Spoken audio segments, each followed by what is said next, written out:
Is everyone happy after some technical difficulties? Speaking of technical difficulties, the controller is not working again.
Good evening, ladies. And working.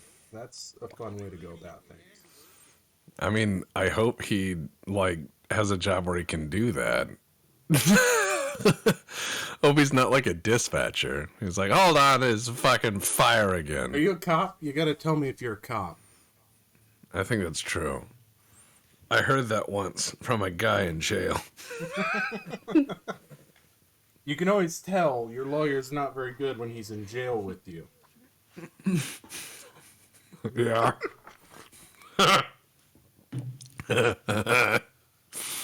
Oh, man. There's my controller. That's my cord.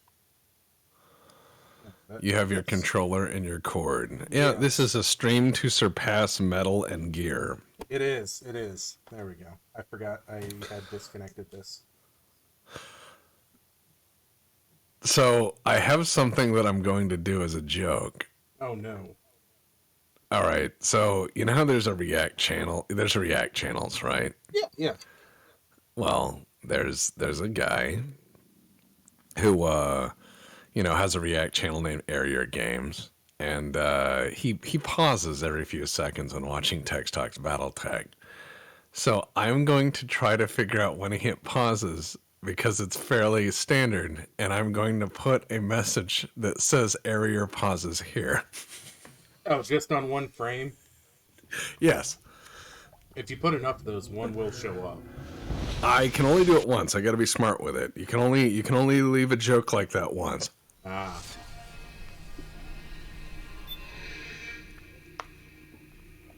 No, I always want to make a nod or a tip of the hat. You know what I mean?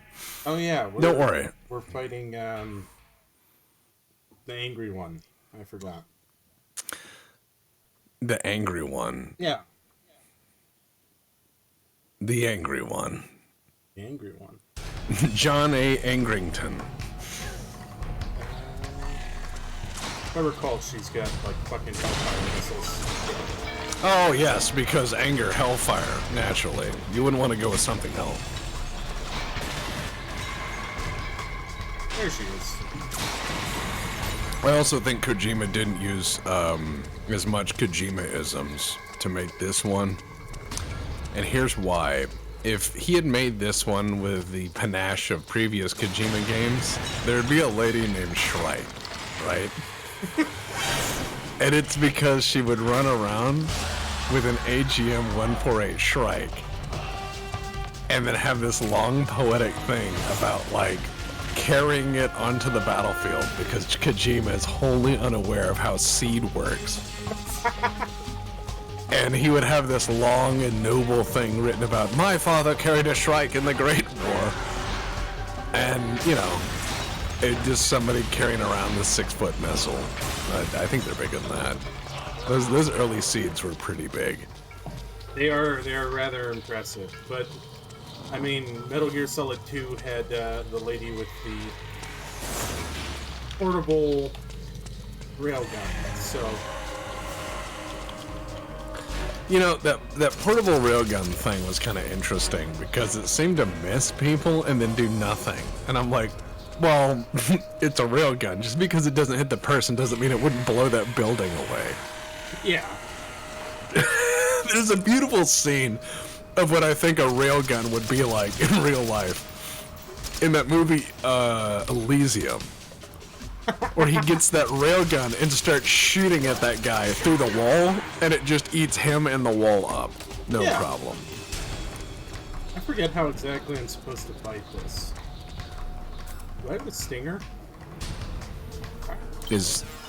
I mean, Call why don't you Drebin. just call Frank Drebin and Police Squad? That has to be a Frank Drebin reference to name him that, right? Yes, because he is a comical character that is well written, complex, and humorous even many years later. Just like Frank Drebin. I don't have the money for the stinger, excuse me. Man, this is just like dealing with a Krupp. Oh, I'm sorry, you need a missile? No, that costs money. Please get off the carpet. I'm afraid I must ask. Like Krupp would just be like, I'm afraid your lease on your country has expired and someone else will be purchasing it. The Italians have offered $8 billion. Can you counter? The Italians wouldn't offer shit. I did my impersonation of what I presumed Otto Malera is at the executive level, right? I've given you that where I said that everyone else in Europe is going to these very complex missiles and everything else, and Otto Malera of Malera doesn't give a shit. They just make fully automatic 76, 127 millimeter autocannons. That's all they do. That's all they'll ever do. They don't give a shit. When they ask them to make an anti-aircraft gun, they made a fully automatic 40 millimeter Bofors and called it Dardo. They don't care. They're weird guys. So I was doing that impersonation of the most the most interesting man in the world, you know? Where it's just, they're like, yes, they have their missiles. They have all of their plans. They will always come back to me, the man with the gun. Like, does not care. I make one product. Could you make a tank? Yeah, I could put that gun on a tank. No, that's not what we asked. That's what we're doing. Yep. I didn't We ask. don't want it on... Is there stair camo? There should be. There is stair camo. I have stair camo. Excellent, excellent. Now when you lay down on stairs, they will go, what's that laying on the stairs? That's stair-shaped. It's not stair-shaped, but...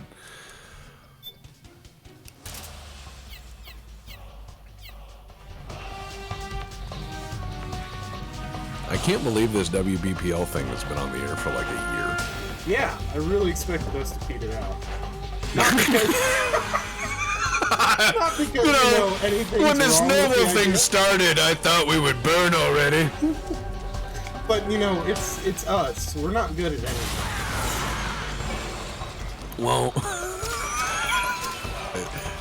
yeah, fair. I learned all sorts of things in gunsmithing the hard way. One of the fun things I learned, one of the first things I learned in gunsmithing, hot metal and cold metal look exactly alike. Yes. Yeah. The difference is one of them, when you touch it, will make noise. You'll just be like, ah! And you're like, that's the hot metal. Found it. Yeah, I need machine guns. HK-21. Yes, you went with the expensive model. I did. There, next time she comes in here, I'll be ready. HK-21 Pros. Pull tabs for a quick reloading. Cons. The HK service line. HK prices. No, it's the HK charging line. You call them and it just plays Mozart. And you're asking, why does this Mozart sound so good? Well, because it's HK, it's probably they paid live musicians to do it. Yeah, you're listening to an actual concert somewhere. You hear someone cough and flip a page, and then it continues. Now, you may be asking yourself, well, that sounds expensive. Then you go buy a magazine from them, and it's like $79. Capacity, 5 rounds.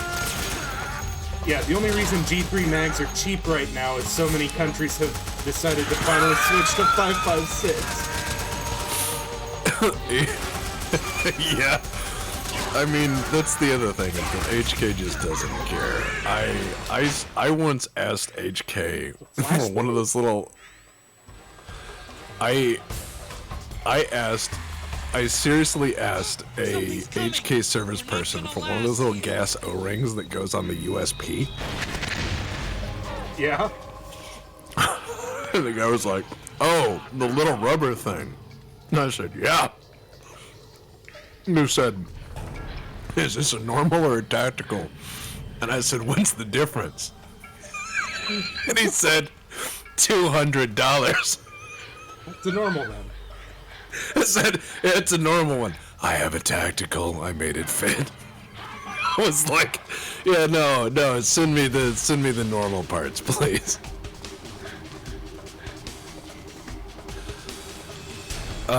Everything with HK is just like when I gunsmith with their parts, it was just a lunatic asylum. It was like, yeah, you can't have this part made out of steel anymore. And you're like, why? And they're like, well, we melted them all because we decided to switch to tungsten reinforced inserts. And you're like, but why? And they're like, because it has bolt bounce.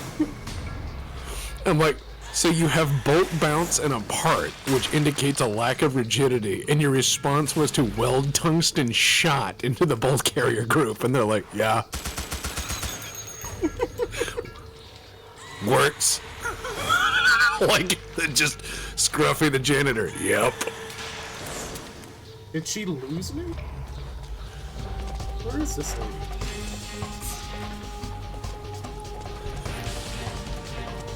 It's like HK is absolutely bonkers when it comes to their industrial solutions. They're just like, the customer doesn't... like, at no point is the customer consulted on what they want. They're just informed. Yeah. This is what we got. This is what you we want make it. now. Why does this weigh twice as much as it should? No more questions.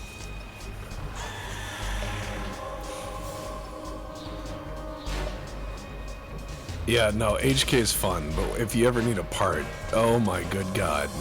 Oh my sweet God above, you are going to be in trouble. One of these giant wing things has a person hanging under it. Ah. That would mark it as different. Yes. You know. That's the one I'm trying to shoot at. Maybe she's dead. Striker's got it nailed. HK, listen man, do you want this or not? Because I got another buyer on the other line. Yeah, exactly. How do you explain the 416 and 417? Oh, that's easy. We have this thing we do every so often where we play this wonderful game where we say it's time to retire the AR-15 derivatives, and then the same story happens. The same exact story. It's amazing. It's amazing. We have yet another intermediate caliber that will replace all the calibers. It is the new bestest caliber ever invented, and it is the bestest one, and its name is 6 point something. Then they will put out a tender, you know, and they will just start procuring a handful of things here and there. And then they will go, you know what, we're just going to keep the ones we have anyways to make more of them. That is what's going to happen. And so you have limited acquisition of some things, like the M28 IAR and a few other bits. Yeah. But largely, it's more or less all the same. It's keep making same thing until something comes along that is remarkably better or worth the squeeze.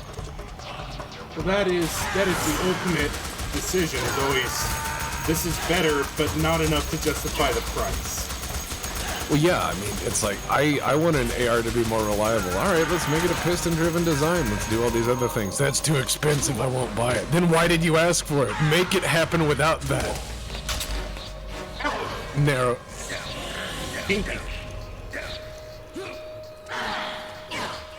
Oh, man. Well, I wish I don't think Kojima understands the importance of jetpacks on this scale. Kojima doesn't understand the importance of anything. If he had a fucking trans character, he'd name her Hard Mama. Oh, God. I'm not wrong. No, you're not. He's a wackadoodle when it comes to making character. But yeah, I mean, the 416, 417 comes out in an interesting way, and then you have the civilianized versions of it, which make up a lot of the assembly line, and then on top of that, you have HK's insistence on making guns that nobody really wants, like the HK-45, which they're like, this was designed by all of these top operators, and nobody wants it. Not even SOCOM wanted it. They asked for it. Exactly. And SOCOM also was like, we want the China Lake, don't want the China Lake. And it's like, oh my God, make up your mind. That's also the problem of procurement. It's hard to sell 1,000 rifles. It's very easy to sell 100,000 rifles. What the customer wants is not always what the customer actually needs.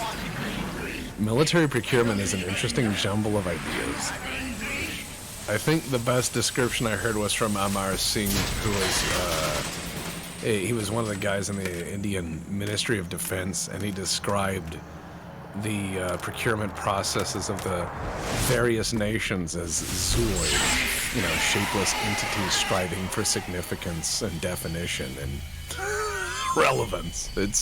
Procurement's a fun game. See, instead of being slimy from all the sobbing, hers is red from the rage. I guess? Is it supposed to be like volcanic ash or something? Is that her thing? I don't know. It's like when I see this stuff, it reminds me of when I was in like English class and the teacher would read a poem and then tell you what it means. And you would say, what if it means this instead? And they'd tell you to shut the fuck up. I remember that very clearly. They wouldn't say shut the fuck up, but they would say you're wrong. You know? Now, I'm not there are great many at... valid interpretations of this. What about this one? Not that one. Right, so when I look at this valid interpretation, I see somebody with digital camouflage, right? Nice. That's on their body. Jesus Christ. So I see somebody who's got like digital camouflage, right? That can change based on what they're feeling. And so they feel ash and burn and anger. I get that. But what's with all the Vogue poses in between? You know, just being kind of weird with it. Like, what's the deal with that? Like, if I was angry, wouldn't I have some gestures or something to back that up? Wouldn't I look ferocious you'd or be rant posing or... like fucking Hitler in 1935. Wouldn't I have like wild eyes and gnashing teeth? Wouldn't I have flared nostrils? Wouldn't I have something that indicated the righteous indignation of anger or injustice or fury or This gun is not nearly big enough. like what is the point? You're gonna use a law rocket? That's hilarious because that what just happened is probably what would happen. Yeah. Yeah, law rockets quite famous for being CQB weapons, as you know. So why is this person named Raging Beauty? I mean, she's got kind of that witchy girl energy stuff going on, but like pretty, I don't know. She just kind of has got the coked out model look thing. I wouldn't say beauty. Like when they come out of their shell, they stop being the beast and they become the beauty. Well, what about why wouldn't you name her like Raging? Oh, why don't you just name her like Raging Lady with access to overpriced jetpack? I mean, that's more accurate. She has access to unlikely methods of locomotion. By how all those parts that fell off of her bounced when they hit the ground, I think they were airsoft. You think this is like what they're seeing in their head and they're just zonked out of their mind on fucking mushrooms? Like they're just like on a couch somewhere, like twitching like this. And they're like, man, I had a jetpack and then I had angel wings, man. Old Snake is actually their therapist. Yeah, he's like, come down to earth. Like the gun is the symbol of like, I don't know, therapy. Ma'am, please quit crying in my office. It's been 4 hours. I just asked you where you parked. I'm glad I didn't buy the Milkor.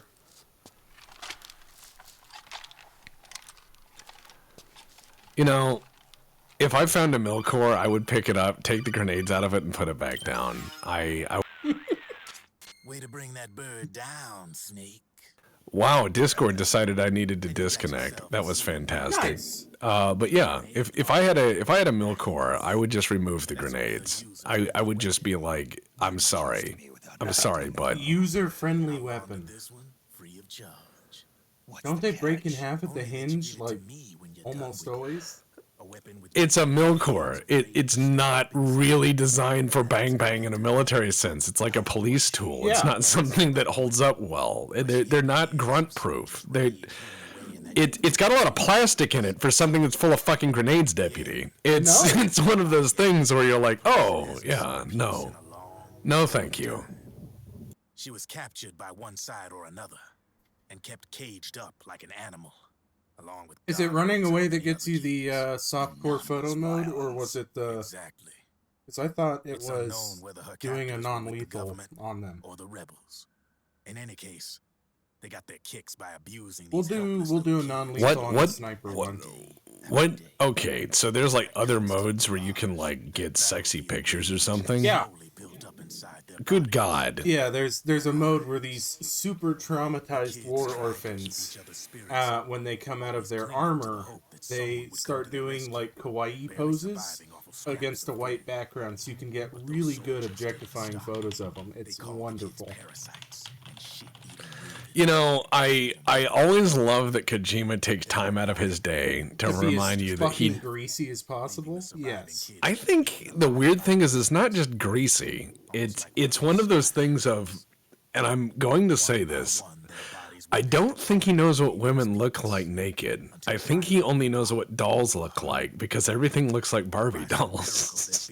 It's really weird. It's kind of like Peter Pan syndrome. I don't know.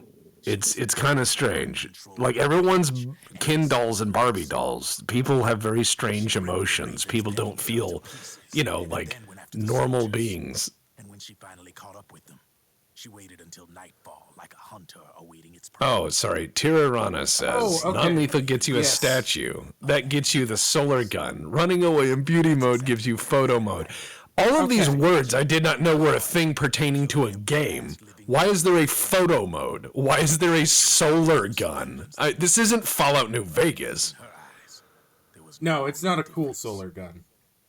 cruelty her friends had. No, dude, Euclid Sea Finder was great. It was like, you could have infinite power for orphans you could never meet, or you could blow up the moon. I'm like, what? That's not a choice. No, it's not. Not in a video game. Why would you even put the other options in? Those other options should uninstall New Vegas. No, seriously. We see you don't like fun. War. In fact, I'd say you might even be war itself. Draven. Maybe it's still too early to tell. You still got half the B&B Corps ahead of you. I wouldn't even call BB sounds like Kojima booby. I wonder if that was intentional. booby. It's the BB squad. The booby Oh, squad. yeah. They should call them the DD squad. I mean, just to be honest. Okay, we need to save pronto before we get our first crash of the day. I know. Oh, I'm just hold saying. on, cutscene. Kojima's weird. Oh, another cutscene. We haven't had enough exposition. Oh yeah, I forgot she was in here. You forgot you were also wearing stare camo. No, that's intentional. I have to apologize. How much funnier is it that Snake can't emote because he's covered his face with stare camo? Or decoys. You know what's horrible? Is this lady actually looks like a person I saw today when I went out to the store. Yeah? No, I'm not gang stalking. I'm not just identifying things because I have dementia. And I'm going, that lady looks like the lady I saw for real. But I mean, that sense of I have hair that is plastic and I've stapled it to my scalp look. You know, that is what I saw today. Not a strand of this lady's hair moved, and it was windy. It was like a helmet. If I was closer, I could have heard it whistle. You know, as the wind went through it, it was like wind chimes. She looks like she doesn't really have a personality. She just says, I chose my career, not a family a lot. Yeah, I've met a lot of ladies like that. It hurts, but Kojima, you got to get over it. Look, so here's the thing. What is With she your wearing? open gut wound, you're going to go in the sewers. No, it's okay. She already had a gut wound. She's already had one. You can't get infections because a few snakes ago fixed this. There's no need to keep lying. So does Kojima think that when people get old, they just get like hyper bones up on the upper part of their chest? Is that what he thinks happens when people get really old? Because I've seen that in video games where they're like, this person's old, and all they do is like pan out the bones around their collarbone, and they're like, this is what old people look like. Yeah. I'm like, no, usually you can see it in their, what's the word, face. The underground. I shouldn't be the one talking. I look like an unmade mattress, but or bed, you know what I mean? But it decided to smoke for 20 years. But what I'm saying is, certain people in Kojima's settings look right. You know, like your commando guys or whatever. They're wearing equipment that goes together, and even though the choices may be weird or eclectic, you go at least it's uniform and matching. Then you have people who come out who look like Raul Julia from Street Fighter. And you're like, what? And they put them in the same fucking movie. Imagine if you put Raul Julia from Street Fighter into Splinter Cell, and that is essentially a Kojima character insertion. Yeah. No, they actually have 10-shot tasers now. Confessions. I forget what they call it. I currently have the Taser 7. I've had it for about 3 weeks. Just did the transition class to go over from the X26, and I hate it. You know, I'm going to say this about tasers. I have been tased once. That was enough. Does not need to repeat again. Yeah, If I it's see not a nice. taser, I go, things are serious, and I leave. I just like, no thank you. Liquid. Yep. And the problem is I volunteered to be tased in that situation. I was like, I want to see what this is like. May it appease the court that Mr. Tex is stupid. Like, if you were like, hey, I have this thing that sets your hands on fire, you want to try it? I'd be like, yeah. There was a time where you think you're bulletproof. That time elapsed in my mid-30s. Yes. Because, you know, there's a certain age where if you saw the double down on the menu, you're like, I'll try it. And nowadays you see the double down on the menu and you start sweating. It just like a cold sweat runs down your back and you like feel damp and you're like, ugh, just looking at it. Have you ever been hit with pepper spray paintballs or rubber bullets? Not pepper balls. I have been in the gas chamber. I have been OC'd repeatedly. We've got a agency near us that we go help sometimes. It seems to use it as dressing for any kind of party where people are, you know, getting handsy. By the by, if you're ever in a situation where you need to catch a naked guy, do not OC him because it's oil-based. You are just greasing the pig. Things to know. Also, what gunboat is this they have in the background? Because what's that North Korean one with the T-34 turret on it? which one, Deb? You're gonna have The to really be more small specific. one.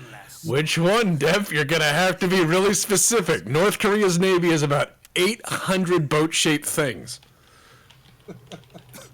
Anyway, it's one of them, but with I think mortars, because that's a pretty steep angle on those. You do understand that North Korea's Navy is considered a brown water navy. Yes, I do, and they take it blue water and lose a bunch of boats and don't have anyone. Well, yeah, that would be rude. There was that one time their submarine got stuck in the fishing net. That was really sad. Yeah, and everybody aboard committed suicide. Yes, I recall that one. That was unfortunately correct. Yeah, yep. They got stuck in a fisherman caught it in a net. That cigar stayed in the air for like 10 seconds. Nice try. But when it comes to CQC, I've got the upper hand. Man, everyone's really into this whole threaded extended but non-threaded barrel thing. That's kind of interesting.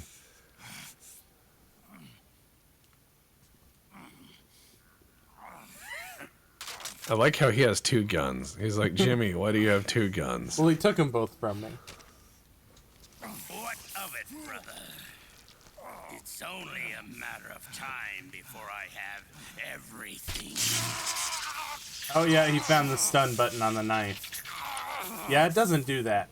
Or at least it should. That's one point of contact. Remember GW? Like, contact tasing, it's not pleasant. But, you know, I accidentally did it to myself once while testing a taser. It's not all that bad. You can fight through it. You know, here's the thing, is they're having a knife fight or whatever, but they are a bunch of old men. I think this would just sound like popcorn. You know what I mean? Like, they'd be whipping around, but you just hear in the background, like... Yeah, like the background noise from Snap, Crackle, and Pop commercial. Yeah, like he'd swing his arm and it would just sound like someone tearing a sheet. It would not sound good. Yeah, there are torpedo and submarine nets. This was definitely a fishing net, though. Like, the story's on Wikipedia if you want to look it up.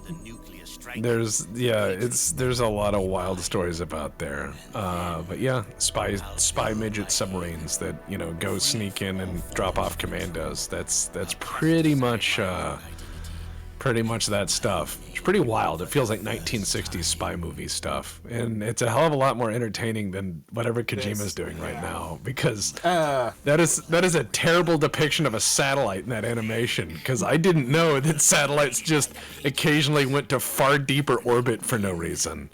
So the whole thing of this is he's intercepted the van with Big Boss's body in it, and he's just fucking around with Snake for a while so that he can buy time to capture it and burn it.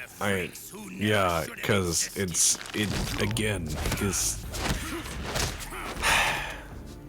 one of those things where Kojima's plot points in his game development feel like if someone had a magic, like if someone was a stage magician, you know, and they set up a whole bunch of stuff on the stage, and they, you know, started showing you all the things like, oh, here's the locks you can't break through, and here's the rope you can't break through, and here's the blindfold so she can't see, and just shows absolutely everything that's impossible to break from, and you're like, wow, okay, you've set up all the promises that we're gonna see broken because it's magic, and then, you know, a big curtain comes across the screen. And Well, that's it a ends. suggestive angle. Well, You know- Kojima's weird like that. So Ocelot's got to be at least 75, because to be in his mid-20s in 1964, he's got to be born in the 40s, and this occurs canonically in like 2018. Yeah, he's old. Why did he tase himself? What did he get out of that? Well, I mean, self-pain and a lot of other things with electricity seem to be kind of a thing he likes. Oh, yeah, the apple, so we can do more heavy-handed religious symbology. Look, Adam and the apple and she's the mother. Eva. Yeah, wow. Yeah. What if you had a guy come out and his name was like JC, right? You know, his name was JC, and he's like, I sure hope no one betrays me and puts me on a cross. Like, that's the equivalent of what Kojima's doing. Is just like, I want to do some symbology, but I don't want to say it. So let me introduce this character, JC. You know, and he gets betrayed by, I don't know, like 11 or 12 guys or so on. Like, one of them's bad, but he's got some friends, and you're like, Kojima, this sounds like the Bible. And he's like, no, it's original. Anyways, here's this character. Witness our moment of triumph. Is that fucking boat powered by like a Kubota diesel from 1980? Listen to that. It's got a little bit of lifter kick or something. I don't understand why they have an STRV, like, you know, fancy boat, and then it just has like the Amos artillery from like the Swedish army on the back of it, and he's like, I have my army of like these people that are just like they all have themes. Yeah. I have an army of theme people that hump around like frogs, and they all have themes. I have a theme for my army. I'm trying to figure out what's going on with those cannons, because they've got a bore evacuator, like a high-velocity cannon, but they're the size of a fucking pumpkin. Well, and the other issue that's kind of strange about it is, like, why is it on such a light boat? Because there's this thing called recoil, you know? Yeah. And if your gun makes up a third of the boat's weight, and you shoot it, the boat doesn't stay floaty float. Oh, the it's boat Johnny goes sinky. shits his pants. Hold it right there, Liquid! So what was her military training? Because, forgive me if I'm wrong, but in basic training in the military, Deb, did they tell you to let the people go and talk to them, or did they tell you to press the button on the 50 cal? Warning shots across the bow are recognized, yeah. That's like the one place where you can still do that. Now, warning shots generally are not a good idea elsewhere. I do appreciate the M81 Woodland Molly vests. I love how also the U.S. military has giant full-size American flags, no matter where it goes, on their boats, which naturally they bring with them into foreign waterways. Yeah, this is in Prague. These are the canals of Prague. Naturally, we brought those. We also brought the guy with the 50 cal. Because that's Poland. What river is it? Just having fun. Look, we're just having fun here, and they have a vampire. They have a World of Darkness character. No, that's why there's American flags everywhere. This is a police action. So here comes a bunch of Humvees, and they're rolling up, and Humvee we're just gonna Bestie, have. buddy. Even up armor. That one doesn't even have glass in the front. Yeah, these are surplus probably.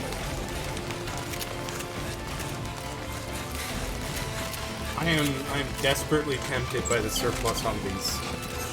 $4,000. You don't want it. I don't want it. I know. You cannot fix the engine in that. I know there's such a pain in the ass maintenance-wise. You cannot fix the engine in that vehicle. No one can. The Army couldn't. That's why they're selling them. All right, so did he just like storyboard all this shit out and he was like, okay, here's what I want. I've built all this shit up. It's this final shutdown and showdown, and then I'm gonna have him do some finger gun stuff, and everyone falls down. And he's like, "Aha! okay. I'm the Skeleton King." Hold on, Vamp.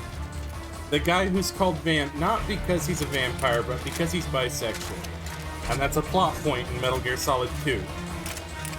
Still hides his face from bright light because he's a vampire. Well, maybe he's photophobic. You know what I mean? But Why? I don't know. I mean, Kojima approaches things with the sensitivity of like a Holocaust joke. He doesn't understand that, you know, people aren't memes. Yeah, like I mean, memes are great, but yeah, he's just like, if he saw something and he thought he understood it, he would just copy paste it into a game and be like, see, I get this now. So when's the game start? It's gonna be a while yet. There's still a couple of things we gotta get done in this cutscene. We're gonna get a good look at one of the tires and it'll say Spirit Halloween. Yeah. Alright. I mean, we're just sitting here waiting because it just goes and goes. They have every unobtainium gun from the 90s, yes. I just want to say this. If anyone ever thinks that Tex Talks Battletech is too girthy or long or dithers or meanders or any of the other things, I want you to consider that this is a video game. This is a video game that you purchased to play. They all heard. They all heard that. This is a video game. Yeah. This is supposed to be interactive.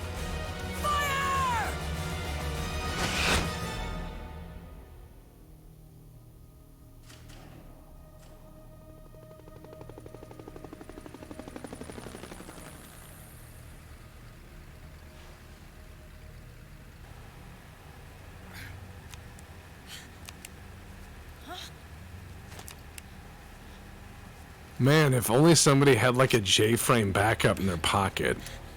No, all guns are in the system, Tex. He shut off all their guns. Whatever are they going to do?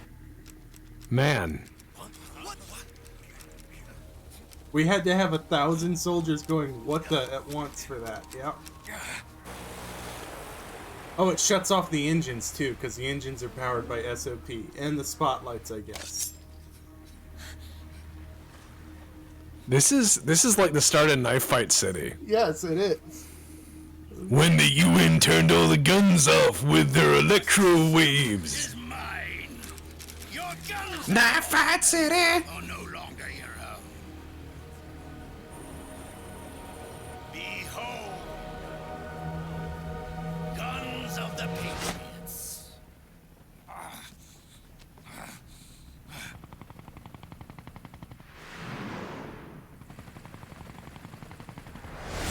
Bang! Bang!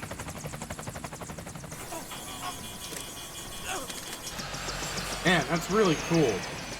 Why hasn't anybody done that yet? Why aren't there safeguards against it?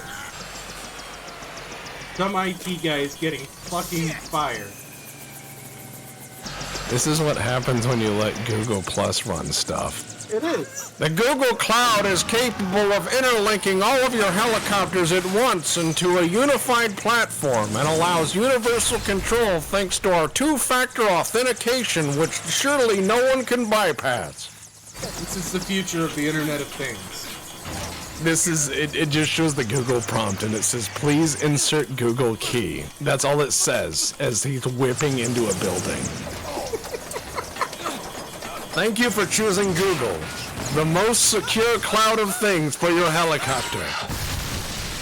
Thank you for choosing Google Water to drown Made of in. nitroglycerin? No, that was Google erasing the maps. It does that as part of its service. Oh yeah, your helicopter's been compromised. Oh no, they shot Buff Guy. Johnny Shits His Pants is okay though. Johnny shits his pants on. I don't recall P90s being that loud. They're not. Like it. Bang! The ammunition is in the cloud.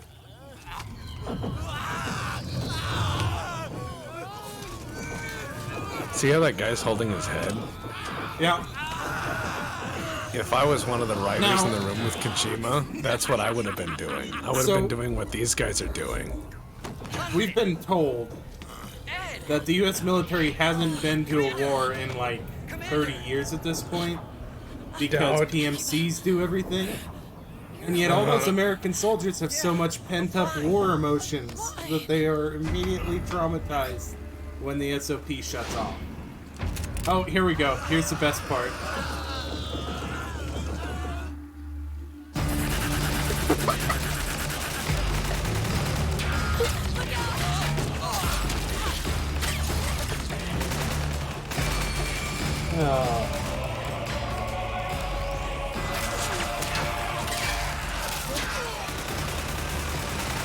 This is what P90 owners think the gun can do. Yeah. This is basically everybody I know who owns a P90 has shown me that clip from Stargate. And I'm like, you understand that that's a television show, right? And everybody who owns a P90 has shown me that same clip. Or something from a Kojima game. Oh yeah, it's And like I every appreciate- MP5 owner loves the movie Navy SEALs. That or Die Hard. Yeah, or Die Hard. Yeah.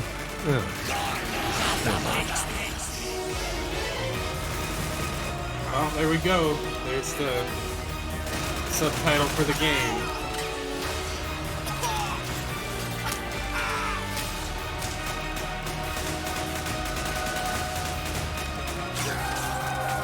Not all deaf. But she doesn't have any hearing protection. She's a doctor. You think she'd be worried about that? Oh no, Worried he about killed what? American soldiers.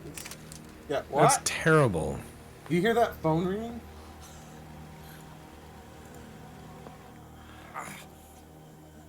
Like So Snake? sad. I'm sure Snake doesn't have any hearing left. I think he just yells "what" most of the time Yeah. on the radio. We're still not done, guys. We got a little bit to go yet on this one. Oh, it's a long while. There's so many things to do. So many activities. Do you guys ever know Newton's third law of motion? Every action has an equal and opposite reaction. Oh, If I've firing the heard weapon that. did that to the boat, it should have done the same thing to the boat that launched it. That's insane. Why would you say that? That's the reason Why why, would you ever- shotguns don't blow people across the room. Thank you, Keysouth, for subscribing. It was a mistake. Yeah, I think it was.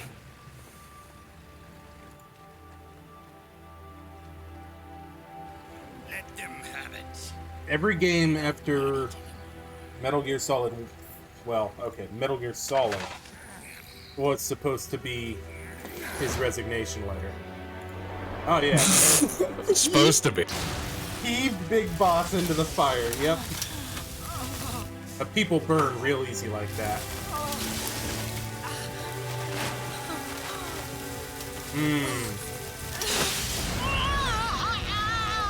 Well, if you didn't wear padded polyester jackets, that wouldn't happen. Is that an RDS on an artillery Luger? You know, let's not get into all the horrors of what might be, okay? Is that? That looks like a Why? Holosun RDS on a fucking It- artillery Luger, doesn't it? This looks horrible. How did they attach it? It's just on the toggle.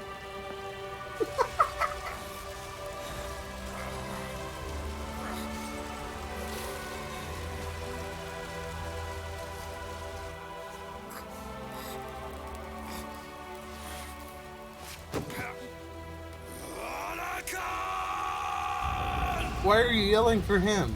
Oh. Oh, he wasn't shut off by OSP. I see. Or SOP, not OSP. It's one of those. Yeah, OSP's on-site procurement. That's from the first game.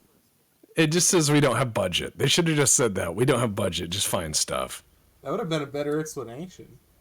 It's not Albert Wesker. Exactly. That's who he reminds me of. It's just the over-the-top bullshit of that. Where's the Czech police? Oh, they were told they take the day. Take the day.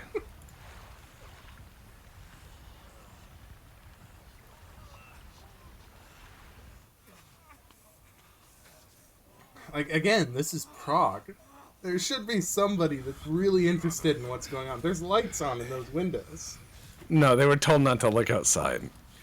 They were told it's not important. Otacon can't be shut down. He a hacker, man. Yeah. No. He hacked so, the planet hackers beforehand. in movie are this shit. Real hackers are that video I just saw the other day of somebody who made a fucking air raid siren play the SpongeBob music.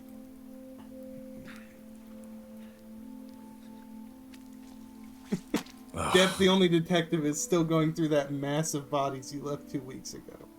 Hey now. Oh yeah, didn't you know Shawnee shits his drawers is really pretty? And he's going to marry Meryl? Because love can bloom on a battlefield, and they had to see if that line could get milked for anything more. Oh, they tried. They achieved. They got some more distance out of it. You probably shouldn't be doing that with a plate carrier still on. But I'm sure they didn't want to make 2 models of Meryl. It would have been expensive. That's, well, yeah, I mean, money. Why would we spend that?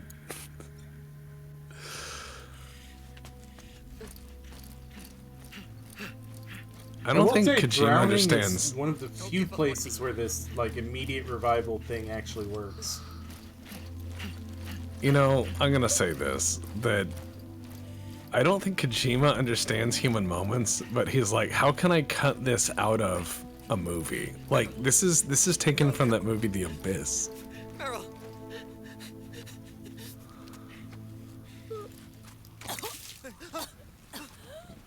Yeah, if this were a real drowning, that should have happened about 30 pumps ago. Meryl. Hey.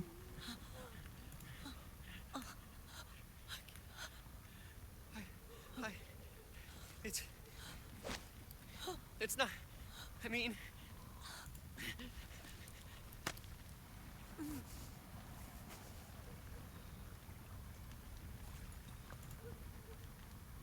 Oh boy. Let's see.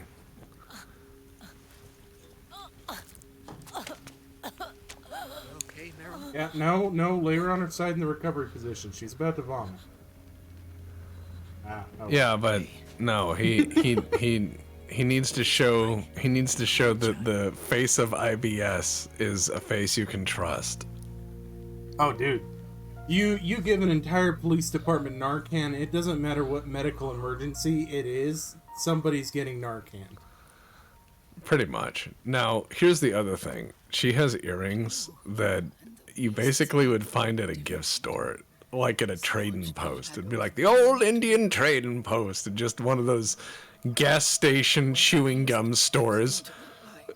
She has those because that's what hardened military people want.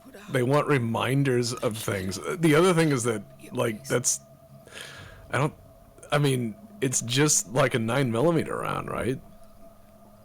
Yeah, or it's probably 50 AE, because that's what she shoots. Oh, that's right, because that's a military her 2 cartridge. guns are Desert Eagle and longer Desert Eagle. I am a gun enthusiast. I own 2 guns. A Desert Eagle, long Desert Eagle. No, that's awful. You Posture check.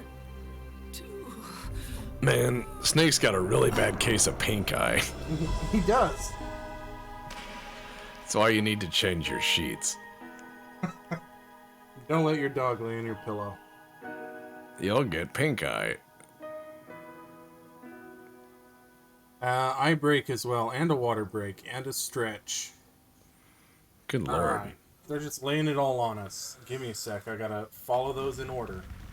Alright, let's see. Eye break, done. Water break, don't have any. Stretch, alright. You heard it. Okay. That was a stretch. That's a stretch. Pet. Don't have animals. Check, check, and check.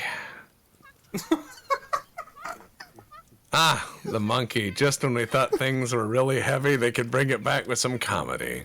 Like I just watched the monkey crawl into screen like a fucking geriatric man. Well, that monkey has diabetes. All he does is drink soda. See, he's got it in his hands right now. He can't help himself. I was like, I don't remember a geriatric old man naked in this scene. Well, that monkey's doing his best. Yeah, it's a carbon fiber knife with an electric prong blade for stunning. Stun knife. Who needs pathos and empathy when you have monkey? Results liquid easy.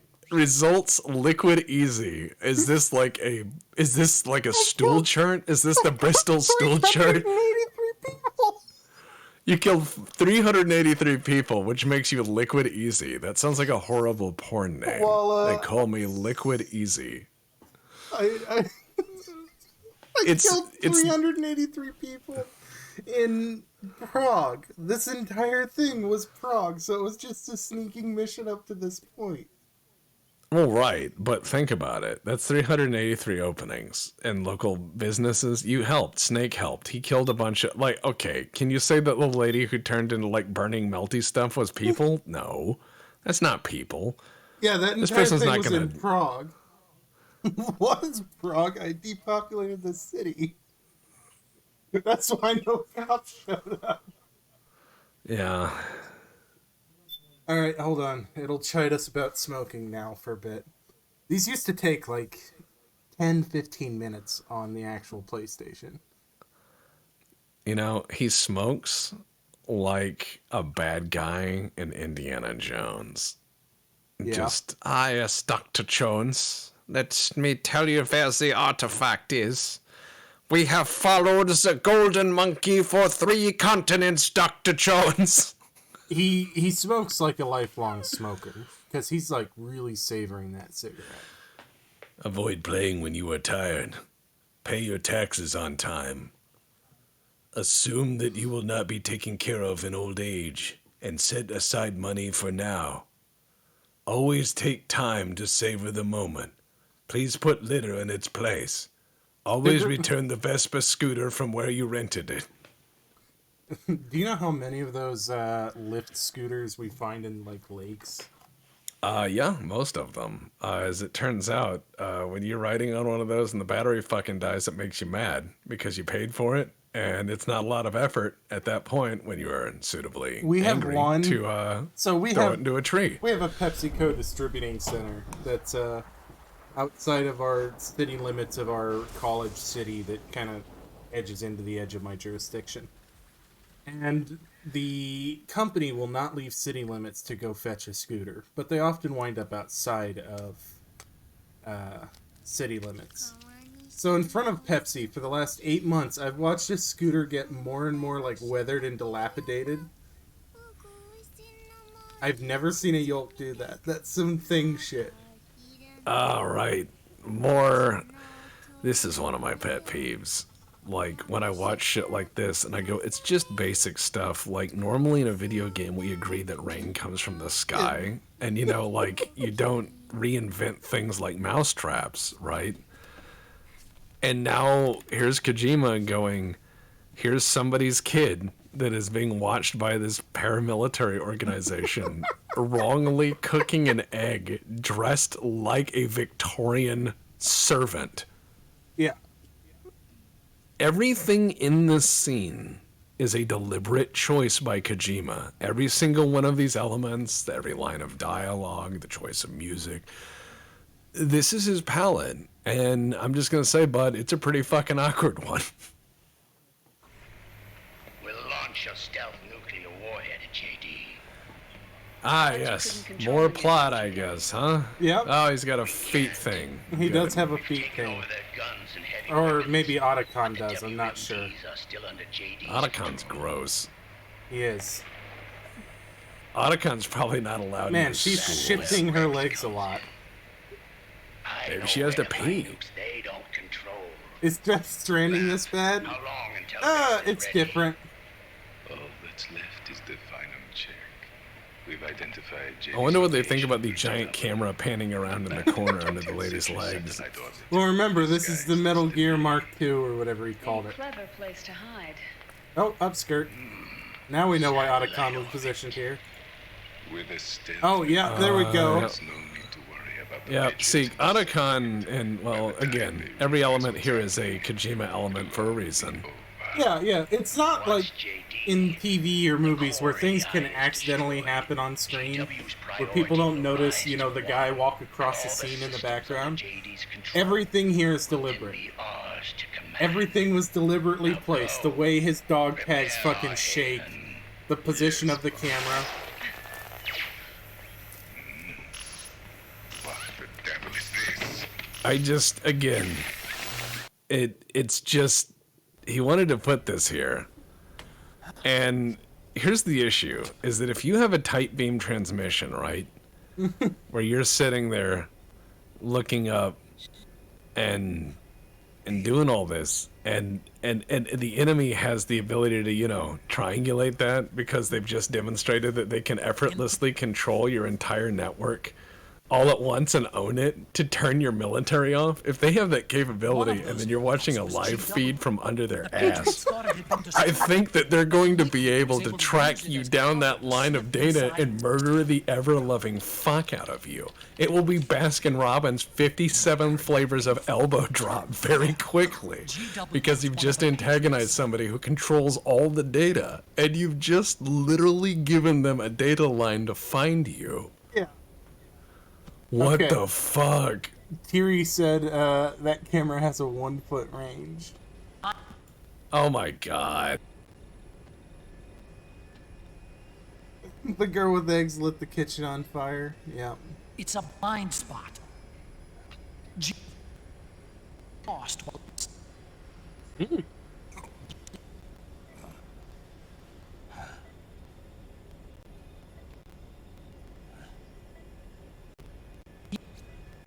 Well, that's an interesting audio bug. That wasn't happening before. Okay. So this cutscene, they call Campbell, and he's like, "Oh my god, all the guns in the world have stopped. It's a total ceasefire." And instead of celebrating because war has just ended, everybody's panicked about it because the economy and stuff. It all. This is just going on and on and Uh-huh. on. This feels like I'm watching several films that were just edited together into one film. Like, one plot is this old man trying to go around and do stuff. Another plot is this proliferation of uncontrollable weapons. Another plot is this Internet of Things. Another plot is this weird Victorian kid. Yeah, There's all of yeah. these things that just don't fit, and they've all just been stapled together. It's a Frankenstein of a plot. Won't someone it's think of the why? economy? It runs on bodies. Yes. Alright, so yeah, that's where that's going. And they're like, I've "Oh had my enough." god, my face has been burned," and I knew somebody who got actually in really good shape while playing this game. You know how? they just did push-ups while the cutscenes happened. They did planking while the cutscenes happened. They didn't do anything. They didn't do anything requiring motion. They just held a position.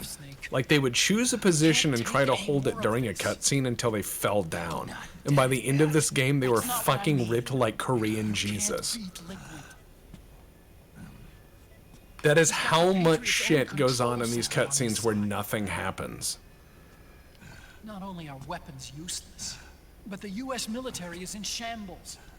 And even if it weren't, Liquid's got enough men and Well, machines we do to have match a it. Sniper Elite playthrough, Whacker. I do a fair amount of dick shooting there, too. We have shot a lot of dicks. Can't get any worse. I mean a lot of dicks. Howdy, hamster. The eggs are still burning, yes. Snake. We've She's lost. just waiting there to tell them. Otacon, my poop is on the floor. We never stood a chance. Like, they've raised I this just- kid from a very, very young baby, right? I just don't like any of the connotations of any of this plot because none of it goes anywhere, and you realize just somebody put it there because they were like, I want that there, and you're like, no thank you. Pass. And it's our duty to finish it. Oh, yeah, I forgot he's in here.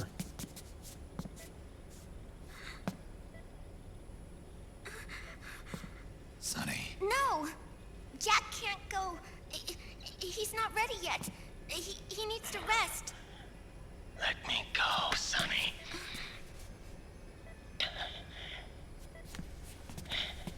No. Your dialysis isn't done yet. Very fashionable Snake. male claws stare. He's not ready yet. Oh, you're still here, Renton Ninja? Snake. Yes, he is.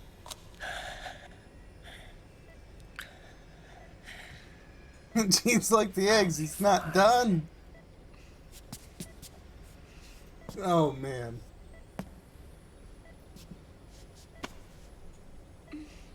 Well, you'll notice, Double to Halo, that all of the guns in this series so far have been perfectly functional with the mechanical triggers they currently exist with. From now on, So all we've got to do is be like, oh, living my this life. electronic solenoid, own remove will. it and put in the normal AR-15 trigger pack.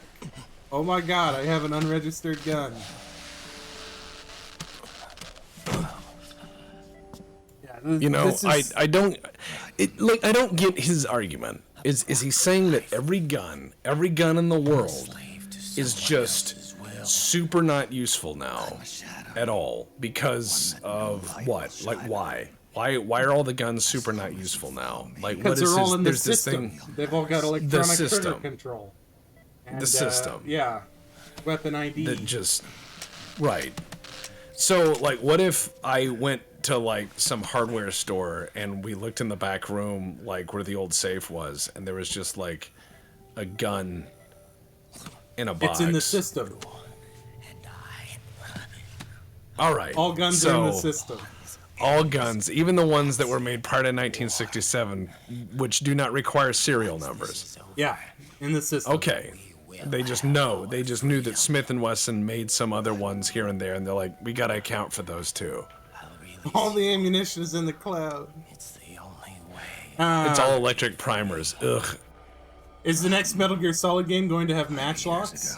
No, it is not, because of course we can't let the economy halt even at the cost of human life. So we're going to fix this. He's not done until you flip him over for a minute. Yeah. You've got someone to protect. Yeah, we can buy an actual musket, and it's in the system. We have to have it unlocked by Mr. Jackass. The day I was born. Monkey You Dude. got it all wrong. You were the lightning in that rain. You can still shine through the darkness. All What right. the So fuck I'm was that? what? I just caught that line. Like I was dissociating. I was thinking about something else, and I heard "You I are the lightning in the rain."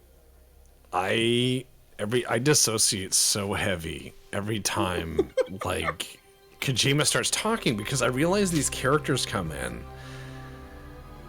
And as these characters come in, they all like flop around and chit chat, and they have all of these interesting like words that come out of their mouth holes, right? But none of them make sense in any meaning of the word whatsoever. And none of it's supported by anything else that happens. It's just like, we must go find the doves now. Yes, they have many rockets. The rain is dark. And then they go fight people for 3 hours. And they're like, this is deep. Yes. You are the lightning in the rain. I am the umbrella in the storm. They are the flat tire of your car. In that situation, I am the transformer that gets hit by the lightning.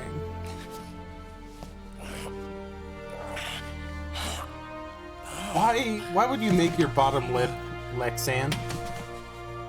Like, do you want people to see that you don't get enough vitamin C?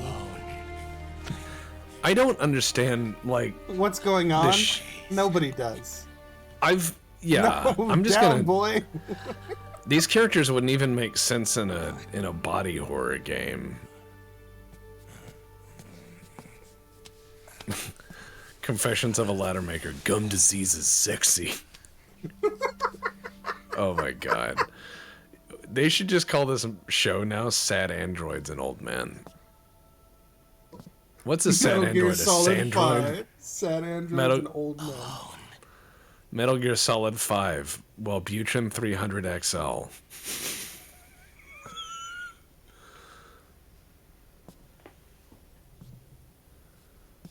Yeah, they never resolved the egg fire. That could still be going on upstairs. This is my fight. You know, in an airplane where fires are safe. My destiny. Riding as a Soyberg.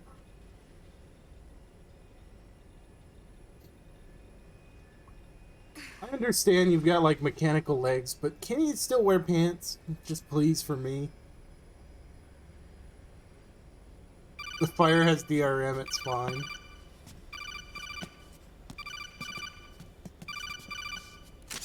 Dr. Emmerich? Mei Ling. Ah! Yep. Good old Johnny Cash's. That's not a uniform anymore. It's official. What is... What? Oh yeah, Mei Ling is now a Navy surface fleet officer, didn't you know? How? From the first game? They don't explain it. That takes a lot of time. You need to go to the surface warfare school.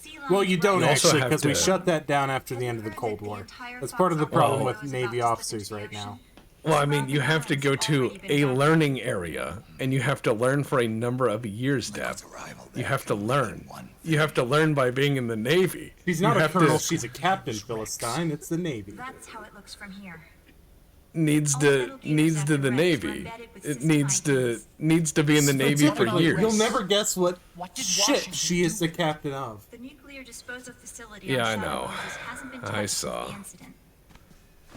That was 9 years. For chat's benefit, she's the captain of the USS Missouri, as in Missouri. Which is miraculously up and operational right now because U.S. Navy facilities store that much bunker oil. It wasn't in the system because it was a museum ship, so they reactivated it overnight. Yeah, and now I've seen the reactivation plans. It's like 1,800 men in 3 years. That Missouri. 1,800 men in 3 years, yeah.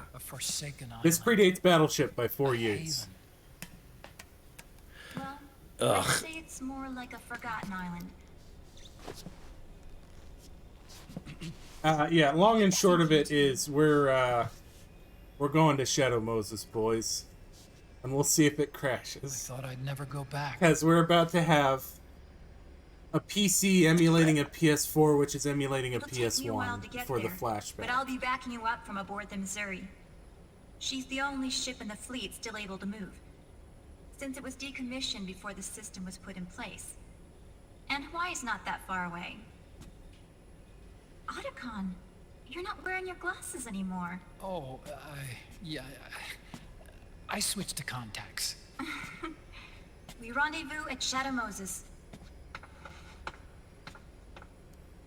Yeah, no. I learned myself not to say Missouri, so... He who submits to heaven shall live. He who defies heaven shall perish. She's not wearing the right color belt buckle. That's She's also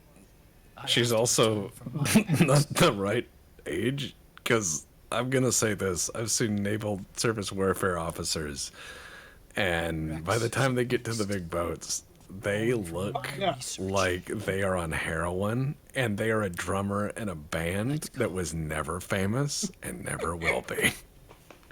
Shadow Moses awaits. Oh, will we get any gameplay before the crash? That's a good question. Yeah, we'll now, get a little bit in. Mind you, we skipped a cutscene or 5.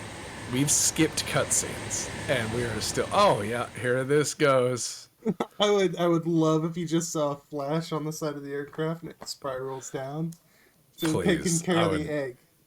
Yeah, it says the egg is ruined. Like it says that as it shows the fail screen instead of like Snake is dead. It's a crash. Yep, we crashed. Oh man, we crashed. We crashed and it auto started again. Cause of death: egg fire. I really hope that save took. Cause of death: egg fire. Cause of death: egg fire. I tell you, man, that just cracks me up. Hold on. This may be the crash for the throwback cutscene. Don't worry about it. So there's a flashback. He has a flashback in the helicopter. Don't worry about it. The gameplay's just a little scrambled. God damn it. He has a flashback to the first playable level of Metal Gear Solid 1, and it is actually emulating the PlayStation 1 to do that. However, I don't know how the PlayStation 4 emulating the PlayStation 1 is going to do here. Don't worry about it. Most of these people can take a yoke. So, if we continue to experience crashes when we try to load into that, I may have to find a workaround. Don't worry about it.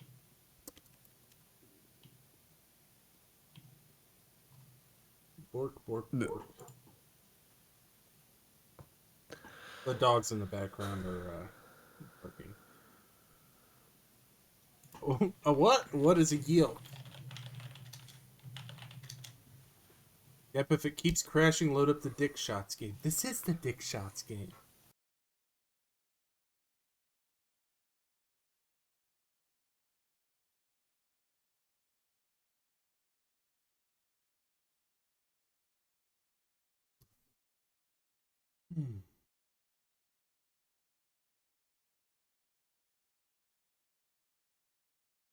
The dogs are short hair pointer mastiff mixes. It's 2 of them. They're brothers. And they like cheese. They do like cheese. I have to pay the cheese tax anytime I pull the cheese out. I understand that. Lavinian 762 just tipped $6.90. Nice. Hey, by the way, how many wheels of cheese do you think you could eat? I'm just curious. Oh God, none. Oh, all right. Thank you. Don't worry. No. I have a good cheese connect. You can get a tire of cheese for a reasonable amount of price. I believe that. Like, man, if you don't have a spare tire of cheese, can you really say that you have lived? Look, see, Stryker had some cheese. I know Eldonia's cut. I know Eldonia's cut some cheese for his bird. That sounded terrible. He didn't like fart in front of his bird. I don't think he does that. I don't think he like looks the bird in the eye and is like, "What are you gonna fucking do?" and just blasts ass. But it'll cry for grandma.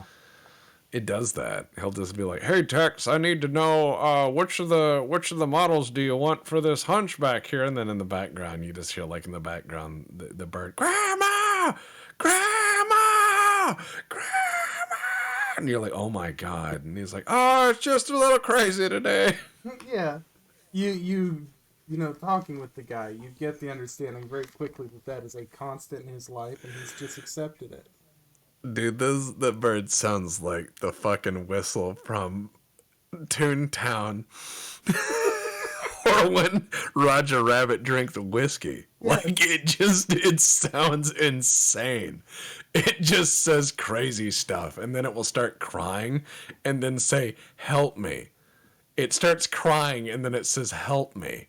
It goes, "Help me," and then it calls for grandma. Oh, it the is. wiki says in this game, in MGS4, that Snake is 42 years old. Yeah. Yep, 42 revolutions around this particular star. Not scar. Freudian slip there. Scars. Oh, we've built the SPU cache as well. That was fast. I'm good. sure that bodes well. Anything that happens fast in this game, I'm suspicious of. It's a very hard 42. Yeah, those are city miles. Oh God, it works. Wow. Oh no. What? Oh, it works. It should not work. What have we done?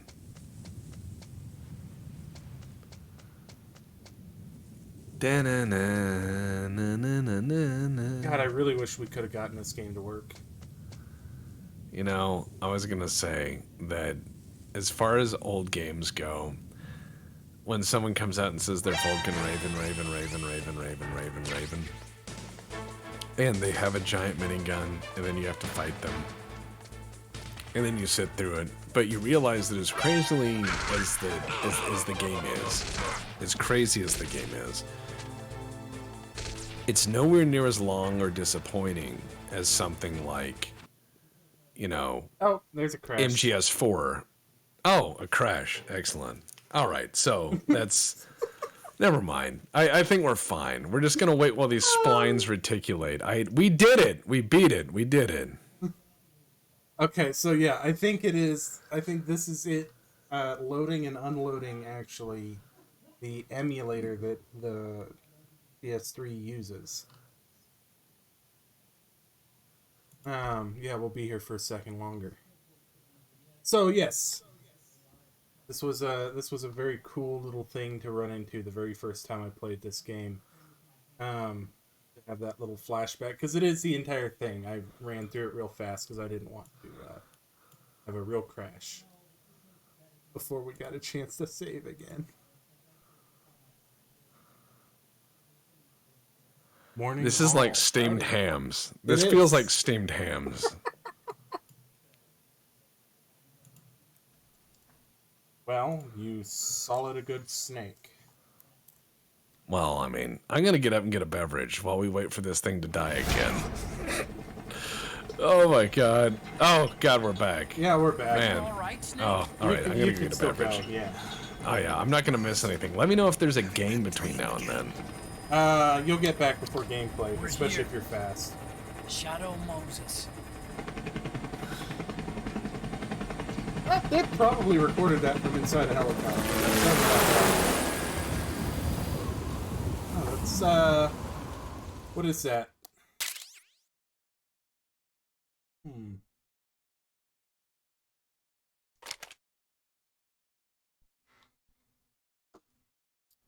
It's, fuck, what do the Germans use? BO... 162? No.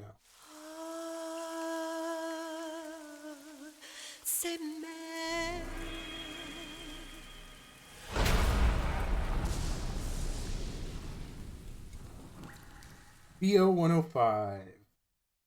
That's what that was. Or at least looks like, except it doesn't have a tail rotor. And it doesn't have a contra-rotating rotor. How does this helicopter fly? I do not like its smug aura. It mocks me.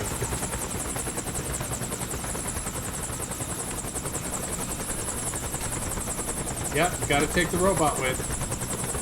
Just throw it into the fucking snow. Jesus Christ. Yeah, see? You hurt your back for that. Are you alright? No, he's not. Yeah, I just slipped a little. Have to hurry. Not much time left. Meet the Mark III. It's our last replacement, so try not to break it. Alright, I'm back. What have we come back to? Is it a different game? So they took the tail rotor off of BO 105. Oh, of course. But Why they didn't give it the wouldn't you do contra-rotating rotor like they did on the not Black Hawks the military uses. And then his sciatica acted up when he jumped out of the helicopter. Oh, he's only 80 million years old. Yeah, well, he also carried the robot into the jump instead of just throwing it in the snow and jumping after it. The heliport is to the west of there. Head All right. west and...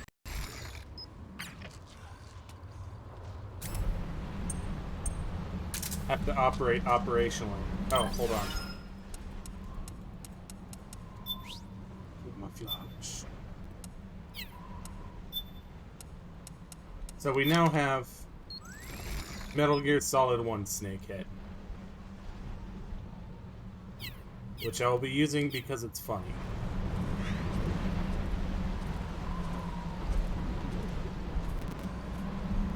Now, what was Metal Gear Solid Online? What was that? I remember that being a thing for a while. Like You mean Metal Gear MGO? Solid. Yeah, like what was that? I from the outside looking in, I don't know. No idea. I was too poor to play it. It was a tie-in with Portable Ops, but besides that, I have no idea.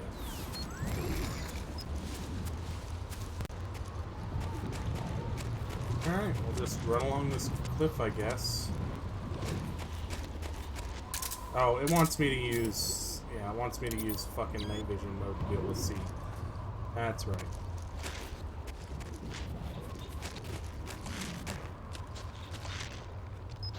I don't remember that.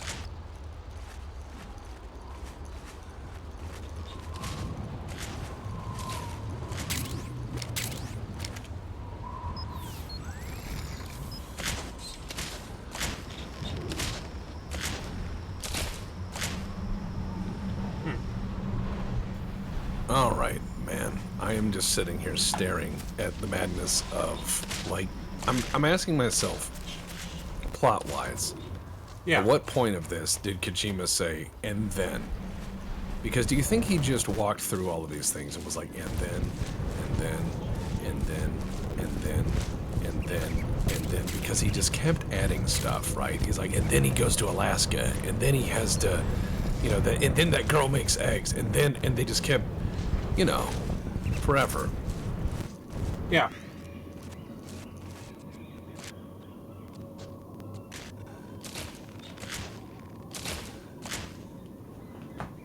This is a lot of and then. There's a lot of and then here. Oh, I can't. Hamster can't of Wrath says, shoot most the importantly, wall prone. well, why would you be able to shoot a rocket while prone? Are you fucking stupid? That's never been done in history. Now, Hamster of Wrath says, and then would imply a process. He had a dartboard. It just, at any point, you knock off ideas and you start to make the game. At any point, you just knock an idea off, or you just say, here's the good parts of the game that I think are good, and I can do that, and that's fine. But you don't need everything else. And the problem is that the and then fills up most of the game. Yeah.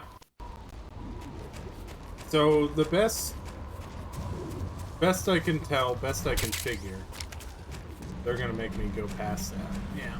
Is that everybody along the way that would have kept him in check, or you know, taken what he decided was a good idea and improved it and forged it into workable concepts, he fired slowly over the course of 4 games as he became the artist that makes the art, rather than just the guy that's in charge of this particular project. Tark XT has an idea and says Kojima's writing method suggests he writes a sentence, leaves it for 3 weeks, and then forgets everything about it, and then comes back when he's drunker.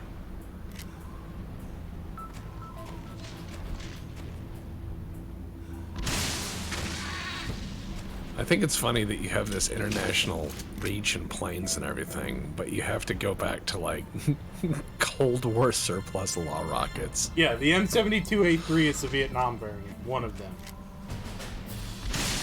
We're on the A6 or the A7 currently. And it's time to buy more from Drebin's shop.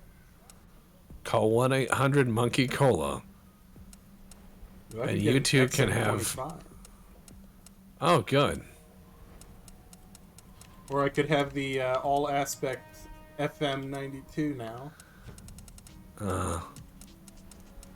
Because it is exactly like... Oh, it's only 200 Revan points per M72. Well, fuck, yeah. I need about 30 of those. There you go. Just buy them by the pallet, no big deal. Yeah. Yeah, I made the monkey happy. It's just a pile of them. Don't look at me.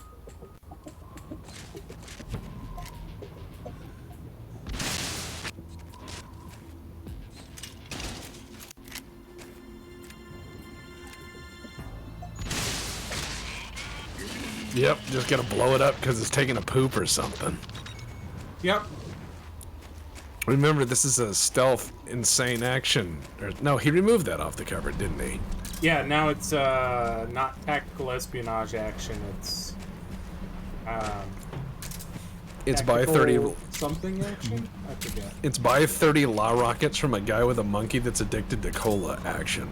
Yeah, it's Dennis Rodman's side job is selling law rockets to unlicensed people who want unserialized weapons. You know, I could see Dennis Rodman doing that. I mean, Yeah, he I went to could North see. Korea. He seems like a wild guy. Like he'd be like, "Hey man, you want some fucking rockets?" And I'd be like, "Yeah." Didn't you used to play basketball? And he's like, "Yeah." And I'm like, "All right." Way back when. Yeah, hell Yeah. yeah, brother. He's like, "Yeah, I just moved on." I'm like, "I understand, man. The economy's kind of a trip, and you don't stay young forever." Anyways, I'll take 30 law rockets, please.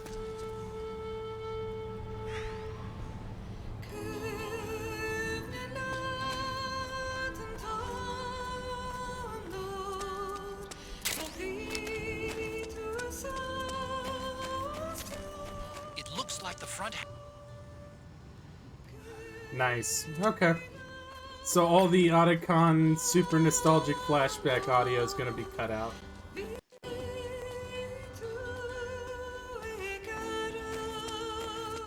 You know, I think it's funny that you think that no one would steal all of this. I think all of this would be stolen. And there's our Mark 23.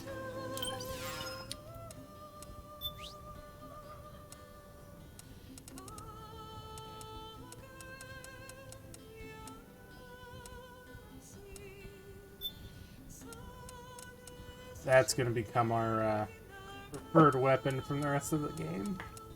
Well, it needs to be. HK best K. It's the best K that money can buy. It is that.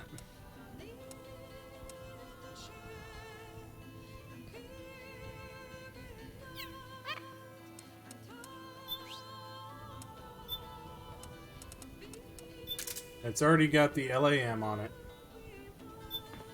Again, that's whimsical. Finding an LAM these days, good lord. Well, none of these got made except for the prototype. So the guys that have actual Mark 23s like buy airsoft fucking replicas to put on their weapons. You can find close enough. You just gotta get the USP tactical one because HK has a stupid effing proprietary rail, and they did until the more recent guns. But yeah, they have a proprietary size for everything. SIG had a proprietary rail as well, but it was at least close enough that.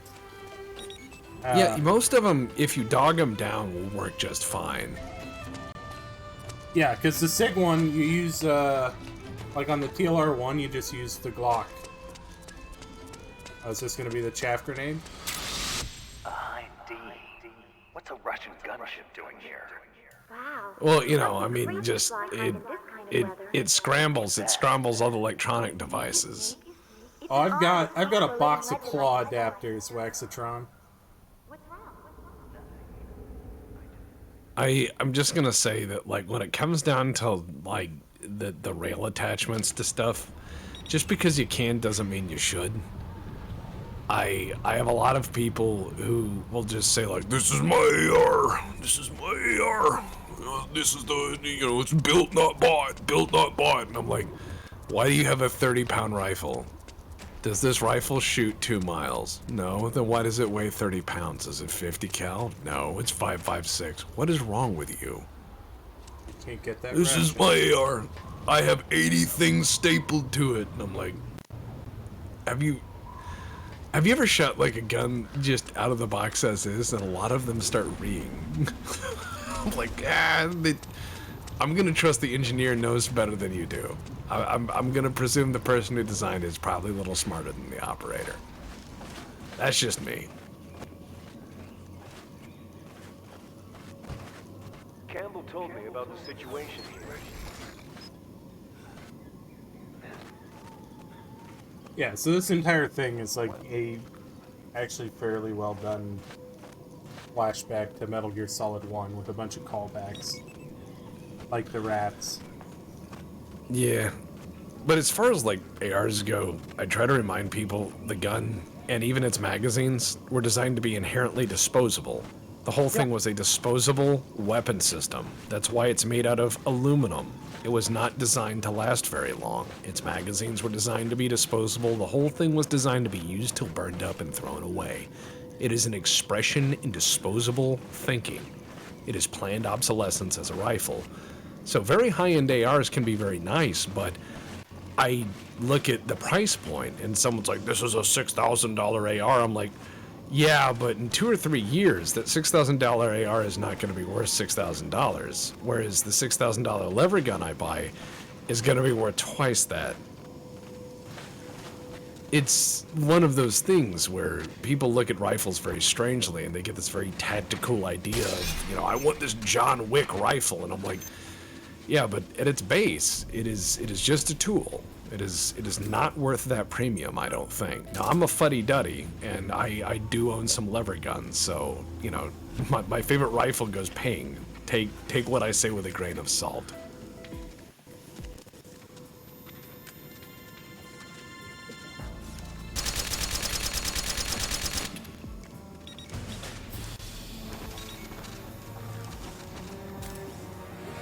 Alright, hold on. I need a grenade. A very specific grenade.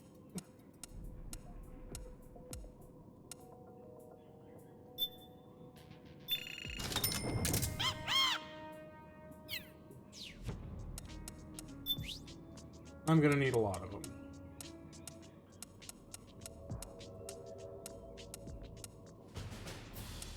So I can't buy them.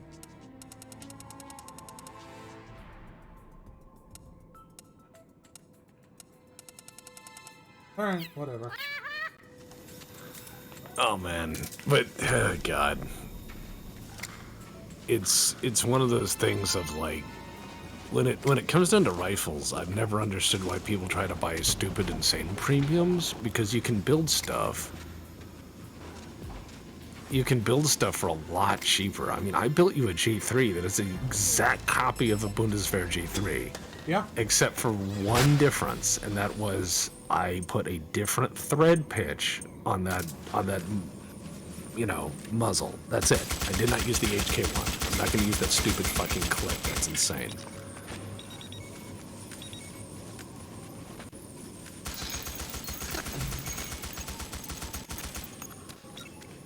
But as far as it goes with like guns, you can actually fabricate not that hard. I just don't understand like a gun around a Colt around a gun, because like I own a few 1911s, but I'm not like a 1911 Uber Alles guy. I own a few Glocks, but I'm not like a Glock commando. I'm not. I don't really understand the people who have to feel that their like firearm choice is the Uber Alles. But then again, these are also the same people who will like show complete strangers on the internet pictures of their everyday carry, which is the contents on their person designed principally to defend themselves against strangers. They show strangers their defense against strangers. And I just go, but why? Why would you do that? That doesn't seem very safe at all. I mean, shouldn't you say, here's my EDC and it just says fuck around and find out? Or shouldn't it be something so weird where it's like your wallet, your keys, your phone, and then like an oil filter wrench? A banana For with a scale. Yeah, just like a banana next to it. People are like, what do you use the oil filter wrench for? And you're like, fuck around and find out. Like, be that guy. Like, have like a thing of like green paint and a hammer. And people are like, well, what? And you're like, yeah, hammer birthday.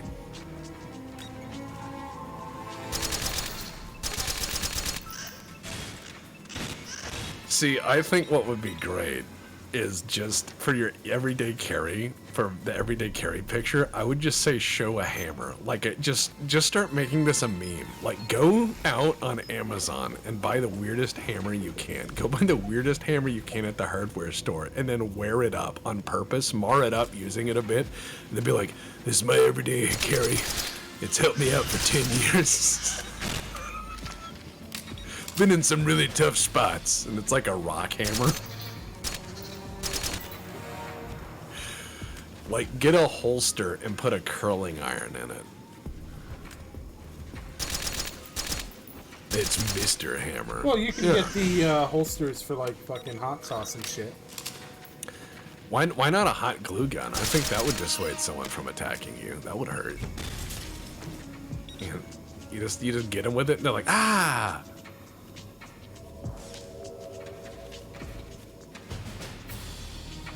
But I mean, that's the thing, is I don't get the everyday carry thing. Like, I would just show, like, I keep a Ziploc bag full of bees. That's what I'd say. Just, I have some bees in a bag. Bees! At some point, they're gonna stop coming downstairs. Blue guns do hurt. I really like the fact that they think this M1 Abrams would still be here.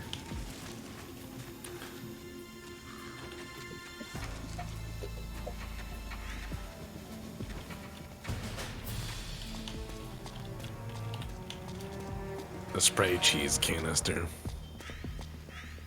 That sounds like, gross. be inexplicable. Be inexplicable, that's fair. And look, you know, there's just some birds inside, just like every hardware store. I mean, that's how you know the store's good, is when there's birds inside and there's not an employee, like, chasing it with a broom. Yeah, that's fair. I once went into a hardware store and they had a crow, but they just, like, left it alone, and it didn't bother the customers. It just kind of walked around on top of the racks, you know, like it was content to be up there. Yeah. Exactly. It was just like, I like the smell of this store.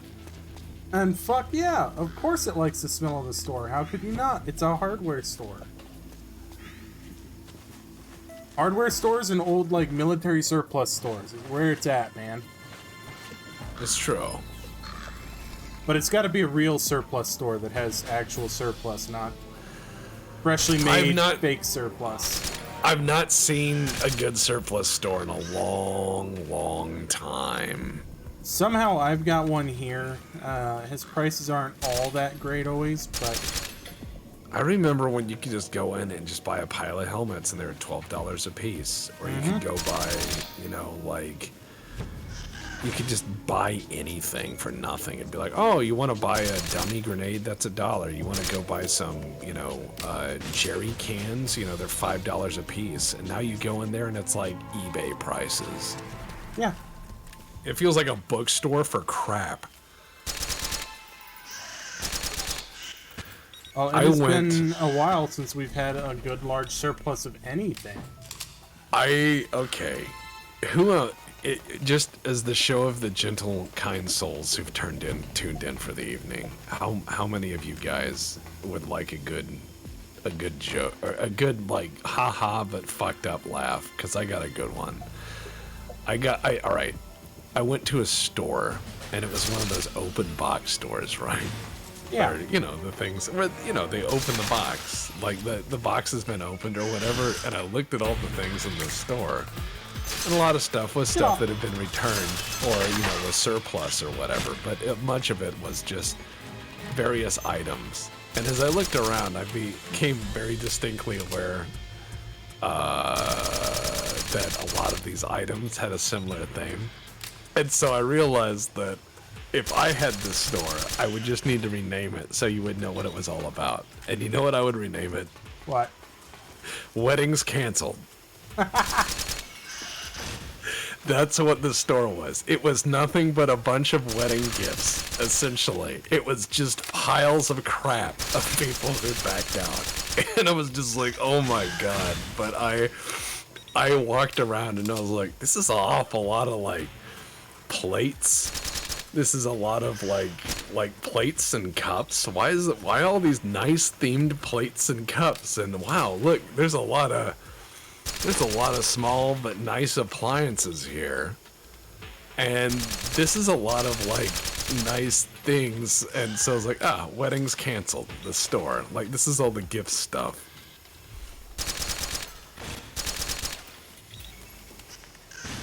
If you don't take care of these things and you let them mob you, you're just coated with like 1,000 of them wielding Glock 17s, and it is ridiculous, but not in a good way.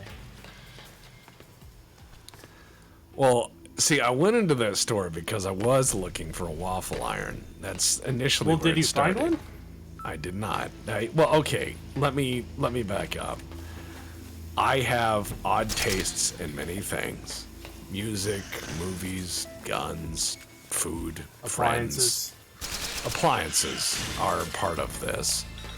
I'm a man of eccentric tastes, and getting to know me is difficult, as any of my friends can attest. But when it comes down to appliances, there are a few uber alles, and if you can find any of those giant old Westinghouse waffle irons, you could make a waffle out of a fucking tractor tire with those. Yeah.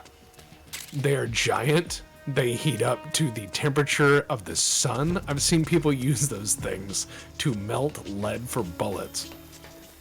Yeah, I've been I'm with looking you. for Those one are- of I've been looking for one of those hard enamel motherfuckers for a long time. And it's hard to find one. So every time I see a store where they have, anything, I'm like, oh please, against all odds. And then I end up going to Goodwill and they have the same, like, 8 floppy disks of Oregon Trail. See, look, he's got a little Glock. That or, some pre-shit couch or something. The pre-shit couch, like, I once went to a Goodwill, and I bought plenty of furniture at Goodwill. Like, I'm not shitting on Goodwill furniture, because when Gam Gam dies and someone gets rid of her good bed or whatever, it's all in there and it's nice. Yeah. It's really nice, solid furniture, but sometimes you go in there at a Goodwill, and there'll be something like, a The bed that she died on. Yeah, it'll be like bed, and it'll just have a little card and be like, someone died in this, $4. And I'm like, all right, well, let's see how well it sleeps. Obviously very well. But you know what I mean. The silence doesn't make me feel better. Oh no, you are absolutely correct. I'm perfectly fine with owning a bed that someone died on. What I will not buy is a couch that someone shit in. That is the line. I will sleep in a dead person's bed, cot. I will sleep on the spot they died without a problem. I've done it before, but I will say this much. I will not sit on a shit couch. I will stand. There is a line. Looks like the drive is.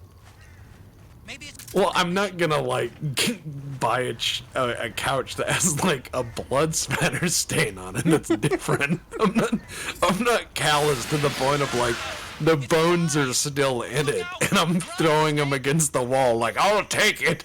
I'm not a horrible Scrooge-like industrialist with a top hat.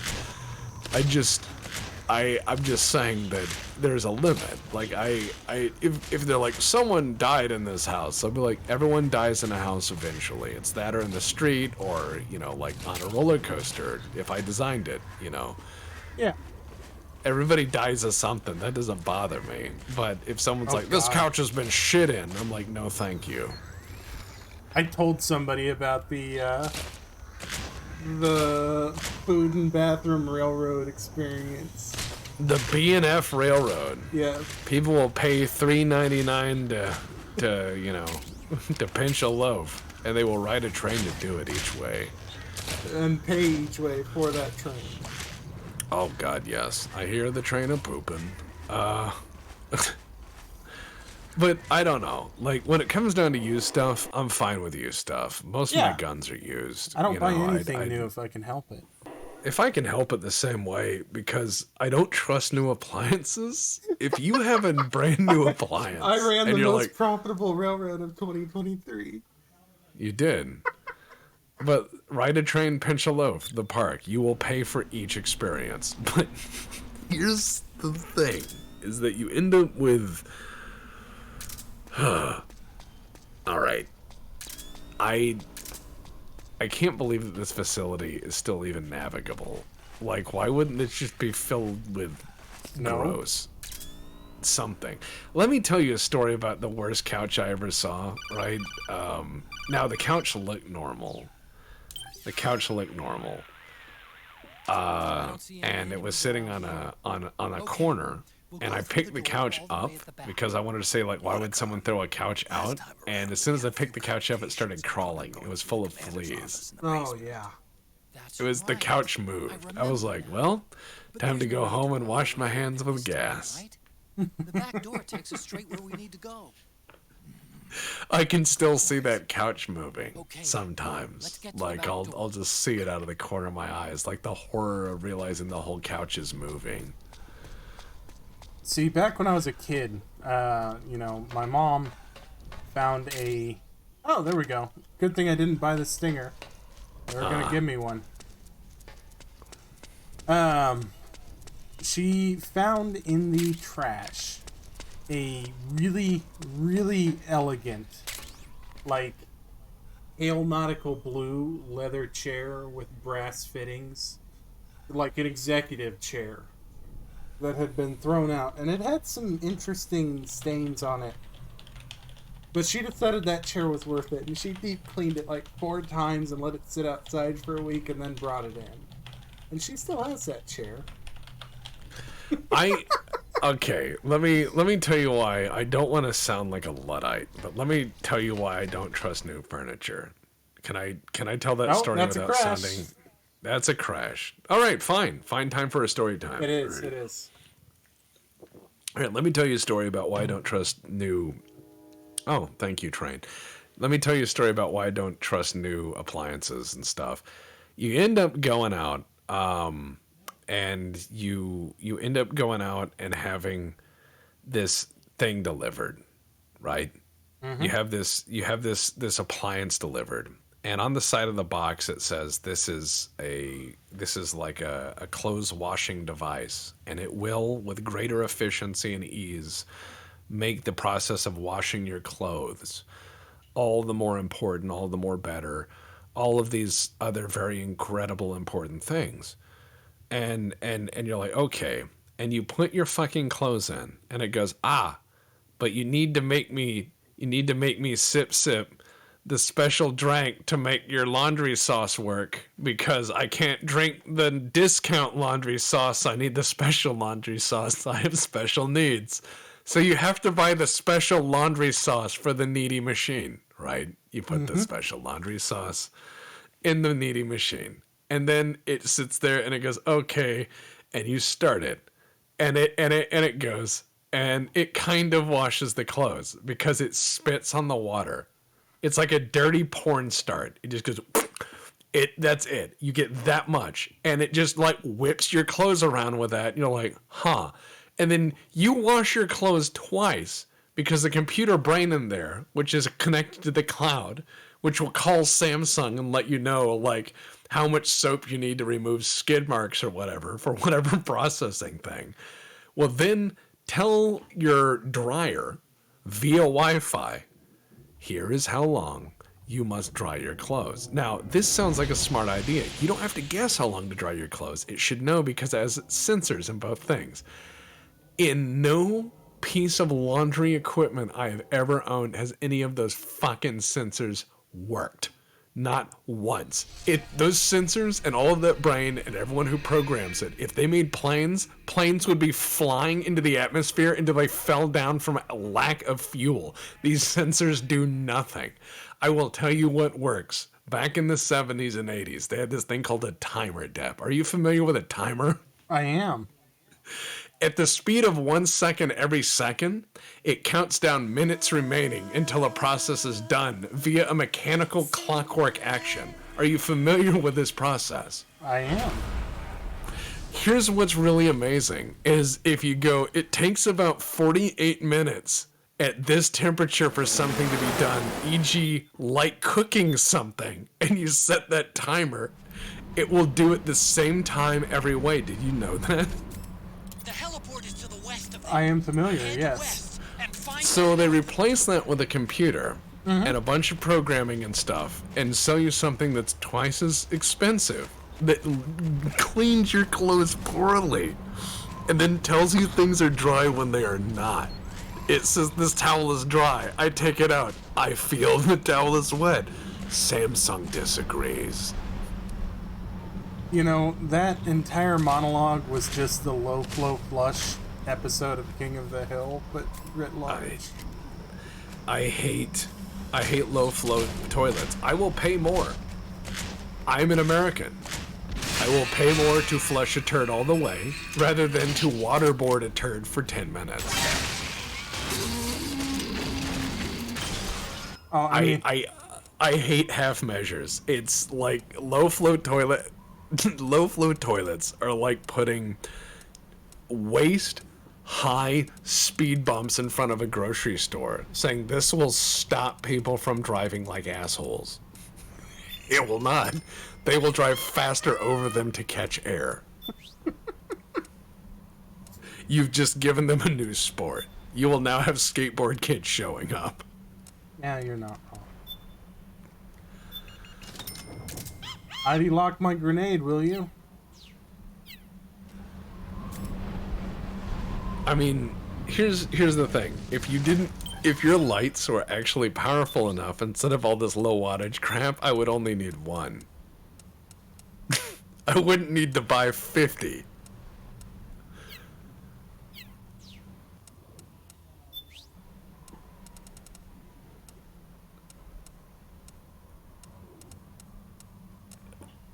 I just remembered something from junior high. Which is? It has nothing to do with what's going on now. That's Did fine. you ever have to take computer science?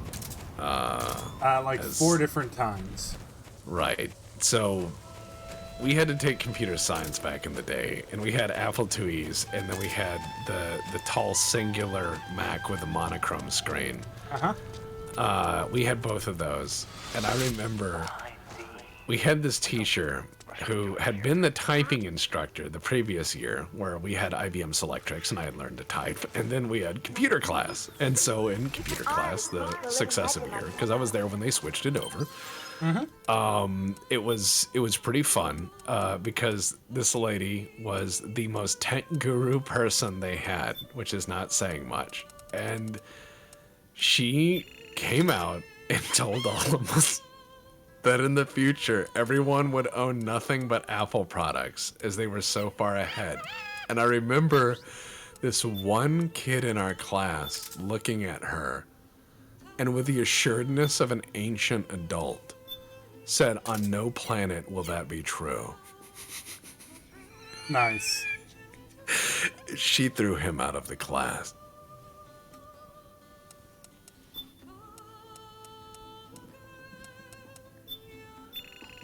So these chaff grenades.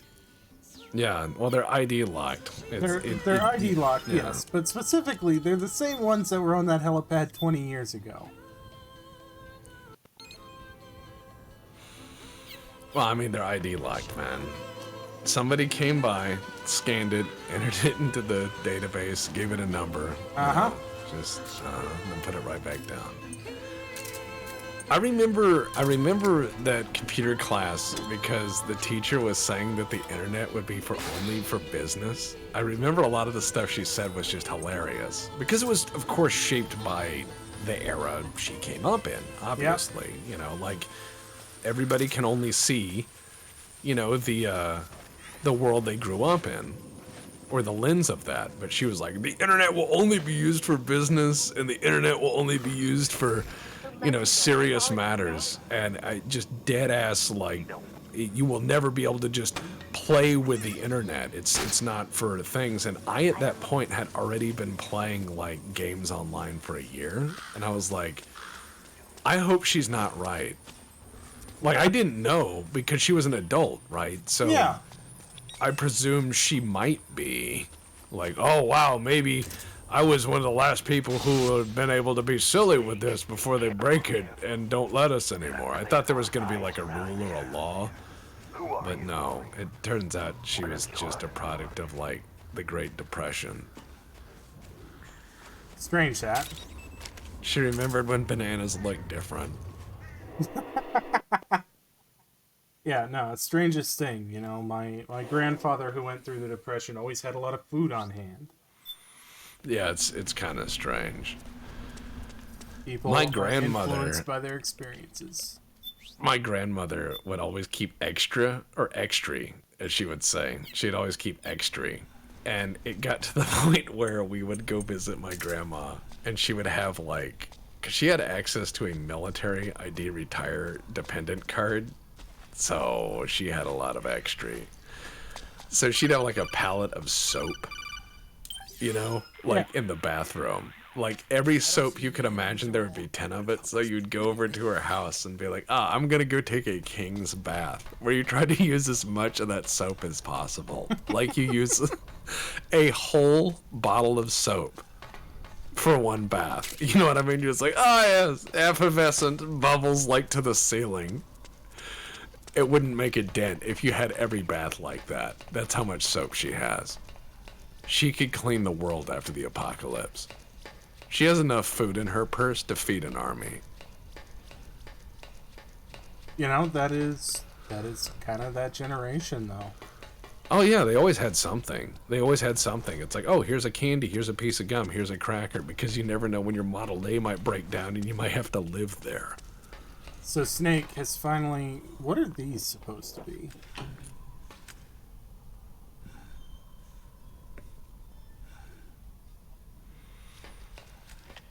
Oh, my grandmother had, like, so many fucking stories that were fantastic. She had a story... Well, she bought her... With her first paycheck ever. With her first paycheck ever in history. Back in, I want to say, 1936, maybe? She said she paid all of her bills. And she bought a half pint or a pint of black walnut ice cream because she'd never had it before. And she said she ate the whole thing of black walnut ice cream and threw up and has never wanted it again. But that was that generation, like, first big paycheck, like, I'm gonna go get me some ice cream. That was too much. I will never have any more sweets. I do not deserve this. Back to the farm with me. My first paycheck bought me a triple Whopper large combo back when that was like $8. Wow. Yeah. These are, I think, supposed to be unsecured nuclear weapons. Yeah, I love how it just says 46 Avenue? Like, they 48th just has Avenue, Michigan, 44.54 drainage 508, I think. Yeah, please return unused portion of nuclear device to operator. Is this the back door I'm supposed to be at? Well, we're about to have a crash at 2:04 unless it doesn't happen. So if we don't see any of you ever again, we love you very much. Yep. How do I open it? Snake, that door is locked. Oh, thank God. Thank God I needed your intelligence to understand that.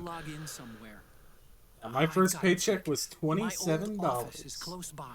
Hot damn. My first paycheck was, shut up. If you check the facility records, we can find out Rex's It's 2:04. Are we still on the air?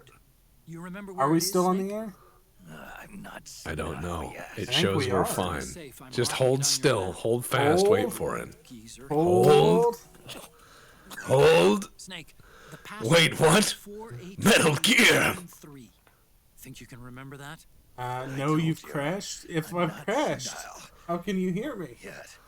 That's a good question. What is going on? Wait, do you think it's because we had some crashes before this? No, that's the game crash, not the OBS crash. not the same Oh, thing. I understand. But perhaps we have appeased the crash gods by having Crash first. Energy output is low, but it should be enough to power the elevator. Crash early, crash often. But no, it's like my first paycheck, I had to buy gas and food. I have nothing interesting to say, really. Crash early, crash often. Yeah. I can't believe we did it. No, I remember, God, I remember one of the dumbest that paychecks. crunchy. Oh yeah, I remember one of the dumbest paycheck things I ever bought was I was working at a gun shop and they were like, all right, you worked your ass off, and I had a paycheck, and back then this is good money, but I had a paycheck of like $2,800 for working my ass off for like 3 weeks. I had been welding my ass off, and they were like, good job. What do you want to spend it on? And I spent it all on M1 Garand receivers at that shop from the CMP book. I was like, thank you. It just went right back around, and the guy just stared at me in disgust. He thought I was gonna like save up and go to college, or that I was gonna do any of these other big dreams, and I was like, nah, gun parts. I made the right choice. Yeah, you did. Everything looks exactly I like sold those parts for probably 4 years. Otacon, why not just leave the call open if we're gonna have nostalgia time? No, he needs to call you every time he thinks. He's one of those people that messages you, and he's like, "What you think about? What you doing?" Did he just push his glasses up, but he doesn't have them on? Yes. Hardly. Huh. Still intact. But he didn't notice doing- that he did it. The wiring past the Like that could be a real, interesting callback if he was like, oh wait. Shocked if I walk on this floor, am I? No need to worry. As long as you don't turn the current back on.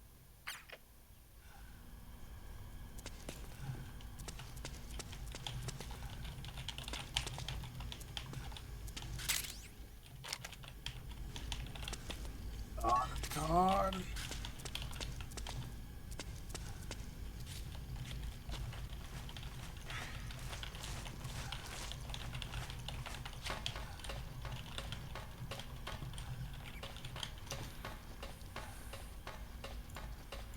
Otacon. Level clearance 1, level clearance 2. I love how they have all that written out and stuff, and that all the power's still on. Because, underground is well lit normally. Oh, there's a crash. Good thing I saved. Your PS3 application has likely crashed. You can close it. It just says you can. You don't have to. Yeah, it's not But required. there was a crash. There was a crash. We did crash. 5 shadowing. It's all that 5 sunlight shadowing. down there in the blizzard. I know. I think I could really write a lot of better characters for Kojima if you just gave me simple prompts. I think I could do that. Because every time I watch this game and I get lost, I think it's because my brain disassociates.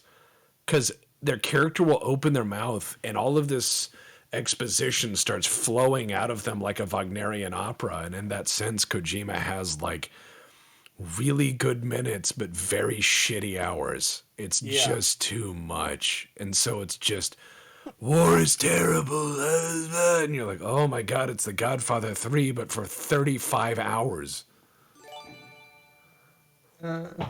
Prompt, B-Man. Okay, prompt, B-Man. Okay. He not named for bees, but because of Beeman's gum, which is always his signature. He's chewing it, and he puts a stick into his mouth before he just starts killing people like a cold bastard. He's a celebration of stuff like 1920s pulp heroes and stuff like that. Doesn't smoke, antiquated language, uses a long slide Super 38. There, character, done. And now that was all silly off the top of my head, and it's mostly tropes made from radio plays, but that makes a lot more sense than has literal bees which bring him a Tommy gun. Otacon, I don't care.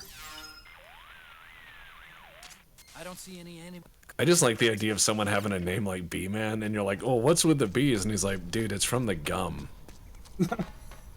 Like, when they found him on some mission or whatever, the only thing they could find that had any language on it that identified him was like a pack of gum that said Beeman. Like Beeman's clove gum. For insect-themed things, I think the perfect deconstruction of that trope is the Monarch from the Venture Brothers. I like the idea of Revolver Ocelot that just has a dozen 38 specials that he juggles and shoots. He's got him in like a fucking satchel on his side. Yeah, and he just keeps juggling them. And he's like, I like to throw guns around. And it just, it sounds like, it sounds like a shooting gallery. He just, as he's juggling and shooting them. And clove gum is actually pretty good. It does settle the stomach. I like it.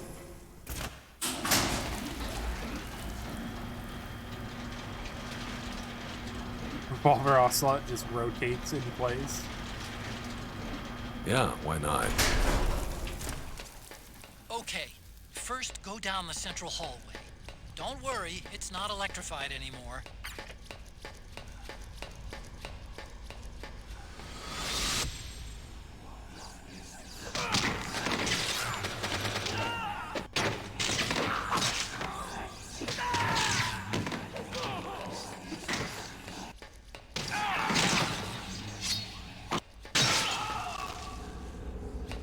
Cyborg Ninja.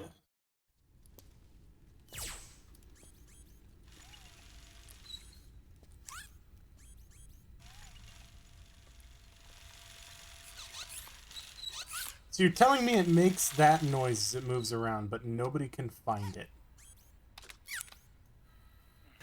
You know, that's the thing. People don't realize that small electric motors are fairly loud up close. Like, you know... Oh, look, he's doing safety circle. I used to instruct safety circle. It's how you keep people from taking your gun if you have a gun. Yep. You just walk around and do safety. You don't do that. No. Holster it or don't, weirdo. All right. Let's put our special needs robot on the counter.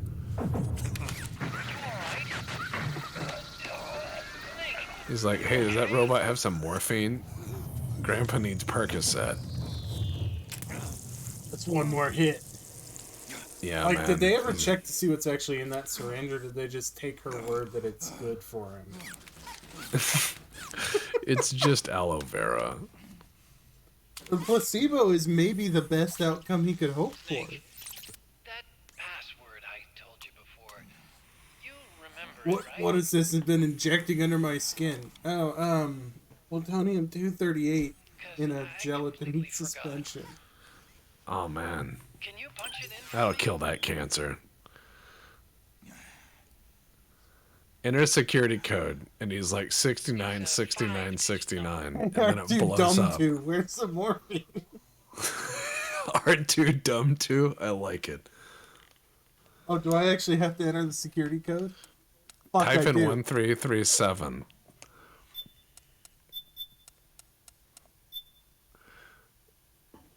Yeah, that's pretty fucking lead. Oh, shit.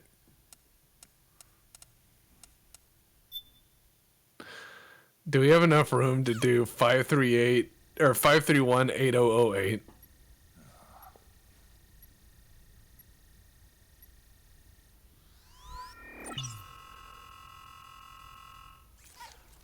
Snake, I think maybe your memory... Don't worry. I'm sure I can remember it. There's some commands we can put in to receive Drevin points, apparently. Oh. Let's see. Oh, I jotted it down.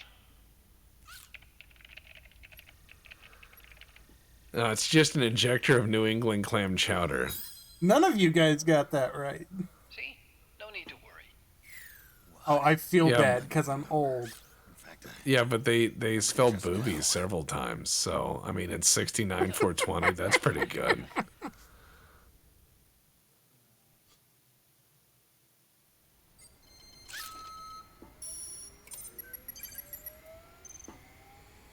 Draw the hands on the clock, Otacon.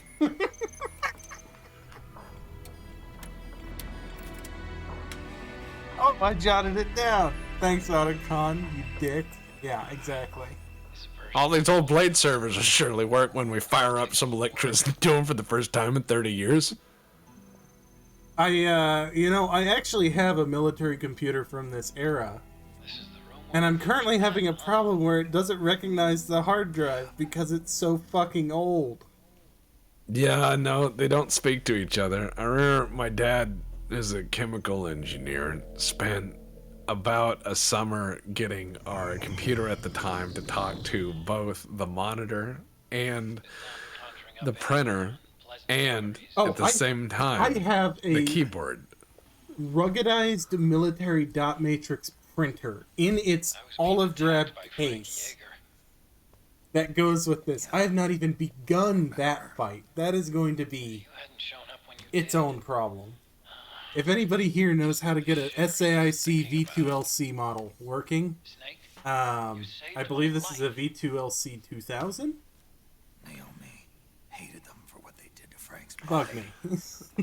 I remember you're usually like, don't talk to me, I'm not interested in any sort of interaction with anybody, but then all of a sudden it's like, hey, by the way, if you're just gonna have a John Teeter moment on the air, you're just gonna IBM 5100 solve the Unix 2036 problem. Well, you say that, but knowing your fan base, I say that and somebody's going to be like, oh, I was head engineer for SAIC from 1988 to 1994. What do you need? Yeah, I know that you're with our fan base, you're gonna end up with somebody who calls in and is like, well, I have replacement parts because I've built them for 20 years, but I'm not an expert. Yeah. It should have been over and done with in South America. Like in the VPL, I could say, hey, I need an expert on like the shot put rules for Kazakhstani, shot put bingo or something. And they'd be like, oh yeah, well my uncle runs that. And yes, I made a John Teeter reference. I'm from that era of the internet. I used to Teeter post with some friends of mine, and I also happen to own a copy of Hugh Daniel's song, The Tall Tale of John Teeter, which is a remarkable piece of music. Did the game crash? Well, it's not telling me it has crashed, but that is a distinct lack of motion. Perhaps this is what Kojima intends as a dramatic pause. Like he said, there needs to be a more, deep dramatic pause here. That face that he's making is the face I make when you say we're doing Metal Gear on Monday. That's the face I make. I will be at work working my ass off, and you will say, hey, it's time. We have to solid. It's time to Metal Gear. That's the face I make. Except it has a beard. And it looks a lot worse in every way.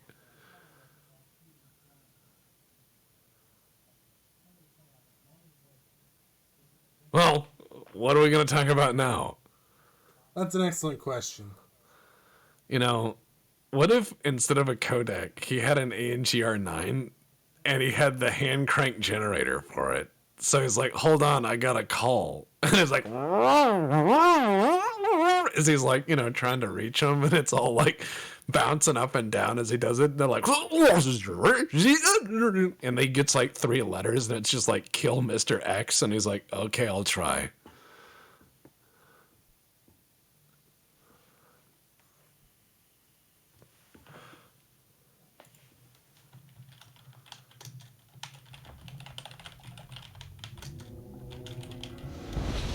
Why did I type? I'm sitting there, someone just said Penny Arcade just finished running some Battletech RPG, and I was like, nice, Penny Arcade is cool. They are. They seem like really cool people, and they started all that PAX stuff and all that, and it helps a lot of people. It raises a shitload of money for kids. Like, that's the way to do it when you create stuff, I think. Just to build. I like that. Yeah, typing is what cool kids do. The music for the Draconis Combine. That is a deliberate thing we did because Kojima loves to use spaghetti western soundtracks for Japanese sword fights and stuff. Oh, it crashed again. As Splendid. soon as we started it. As soon as we started it. Excellent. But yeah, no, I really think that when it comes down to having little fun leitmotifs in music, like whenever I talk about the Black Watch, we use this same bagpipe piece. We do a lot of little leitmotifs, you know, like Steiner Scout Squad and shit. But I think that when it comes down to talking about Kirita, I really like doing spaghetti western music, just as a nod to like Tarantino's over-the-top nonsense, because they are in themselves kind of a joke on Japanese culture.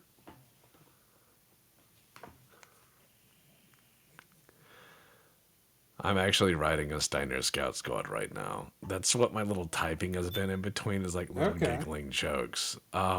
Because I realized I've not yet used Steiner Scout Squad in the most German of things yet, which is safety film. Oh God, yeah. German safety film is a legend in itself, and I figure I've not yet written German. Klaus. Yeah, Stapler Fahrer Klaus, stuff like that. So I was like, you know, I've seen industrial German safety film before, and I was like, yeah, I could do one. So we're gonna try to match that. Okay. We are going to try and at least get to the Metal Gear fight. Yeah, Gabelstapler Fahrer Klaus, classic, yes.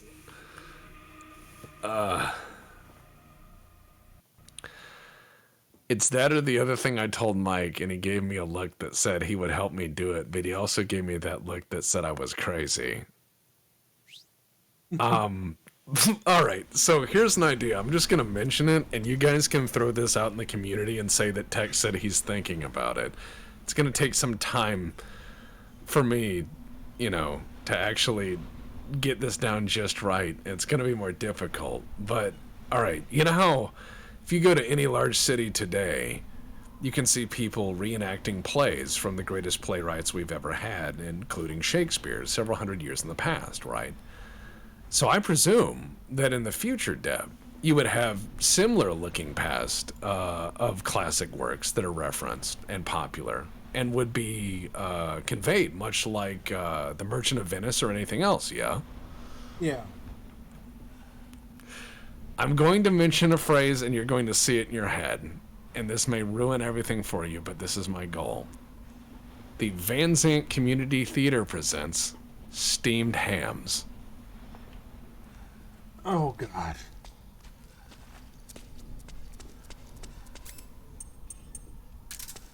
Steamed hams.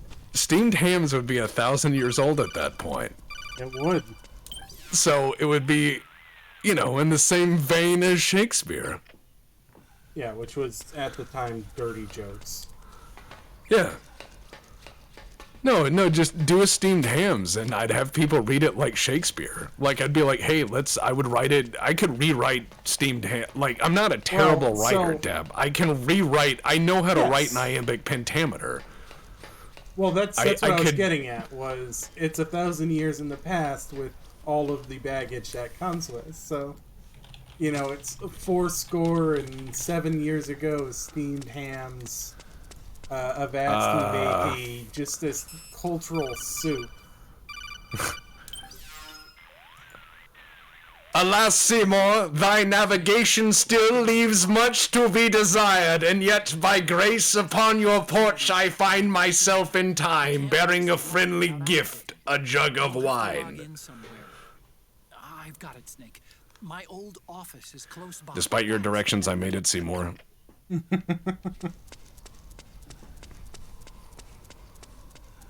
Oh, good lord. Snake, I've checked the APU on this floor and engaged the generator. Energy output is Oh, low. we got the entire Should be line enough this to time. power the elevator. Is that Try a the good sign or a bad See if sign? it's working. The boreal dawn, cast in the daylight, in this fair season, in this temperate clime, imprisoned wholly within thine kitchen. Perchance may I glance upon it? Nay. Seymour, our home is ablaze. No, mother, 'tis merely the Arctic strange aura. Okay, first go down the central hall. Don't worry, it's not electrified anymore.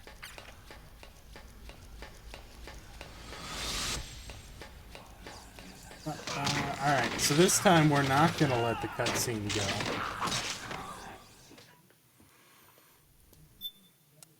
Skip. What was the passcode? 69420. Hold on. Let's scroll up and find the one that gives us money. Yeah, that's what All I right, was doing. that's the one we want. Let's scroll up and get them cheat codes. Let's see. I can't scroll that far. Neither can We've I. had too Son of a much bitch. chat. We've had too much non-related stupid. We are not very good at this. Someone give us the money code, which is the money code. One of these is correctly. Yeah, it was 4827 something. 8675309. I don't think is the right one. Yeah, no rewards? No. We don't want no rewards. We want many rewards. Depp needs 8 million Trevin points so he can RPG everything in the mouth hole. Okay, 14893. 14893 says the Night Owl. 93. Electrica host Leo video, yeah. God, fucking Germans and their videos. They're always we great. got the monkey screech, so I think that worked. Oh, hell yeah. They're like, And Grandpa, we'll you skip. CP.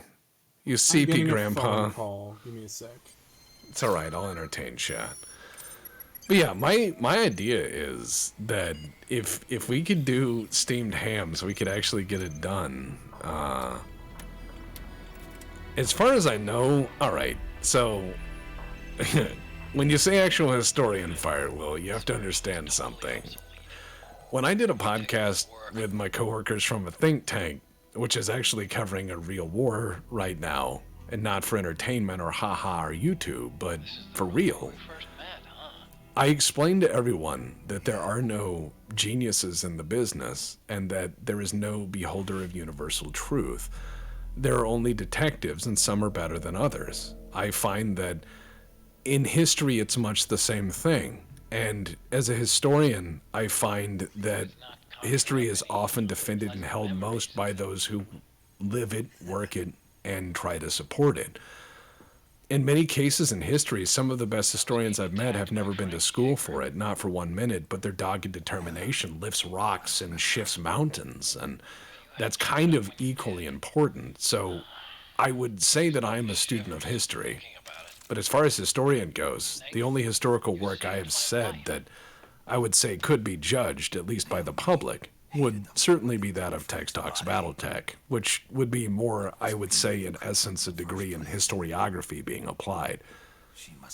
But as far as the middle finger thing, I think that's possibly correct. It stands to reason, at least, as far as a gesture goes. But I'm a more military modern arms historian. I talk about the industrialization of warfare and its effects on things. So I can talk about how steel changes over the years, or how, like, I hate Otacon just because all the stuff he says is designed to sound smart, but it really isn't. Not even from a strategic level. It's just weird. But hey, I'm just a grumpy guy on the internet, so yeah. I will admit, medieval stuff is not my wheelhouse. There are many better historians there.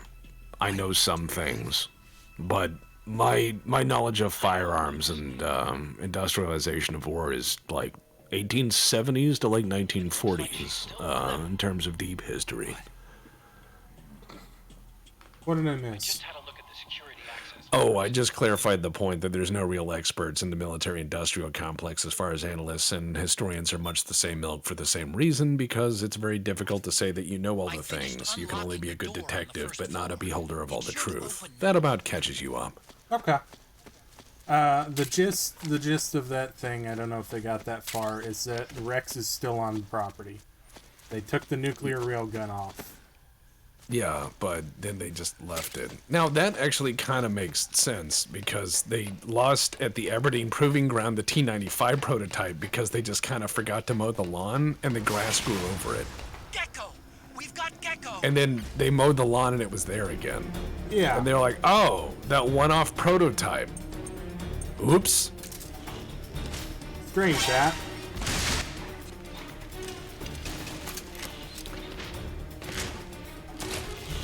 So you just have a duffel bag full of, like, rockets. Yeah. It's like, man. At this point, I wouldn't even carry a rocket launcher. I'd be like, crash. give me a bundle of dynamite. Ah, another fine crash. Excellent. Vintage.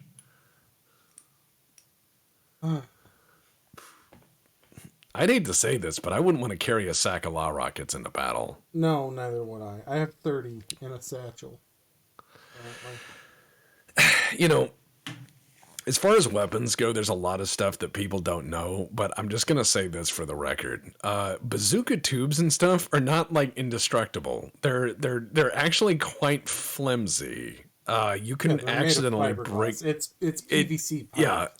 It's a lot of that can be, yeah, when people see stuff like that in movies, they don't realize that a hero prop or a movie prop is just like a big piece of foam or rubber. And the real things are, yeah, you're not supposed to crack or drop or play with them like that. And yeah, a lot of these things are inherently disposable weapons. I have photos of the Chinese version of the AT-4 with the paint chipping off, and you can see the fire from the rocket motor igniting through the chips in the paint. That's awesome. I bent an M72 in Afghanistan by leaning on it. Yeah, that sounds right. Yeah, law rockets are super single use. With the exception. Go ahead. Oh, exception of the M202A1 Flash, which is really just a law rocket holder. Yeah, it's 4 law rockets taped together, and you could cut the ignition wire off that and pull the flame rocket out and put in a normal law rocket. And you could put the flame rocket in the law tube that you pulled the law rocket out of. So you could have 3 flame rockets and then an HE as your finisher. Every time you mention this, you sound like the Deltards on Colonial Marines. I know. Where it's just like, well, what you do is when you're issued the quad rocket, you cut the rockets apart and then you disassemble the rocket parts to get technically more rockets for the other rocket launcher. Could you imagine if people actually could do that on Colonial Marines? Like, you have 70% chance of blowing yourself up. But if you do everything right, you can do it.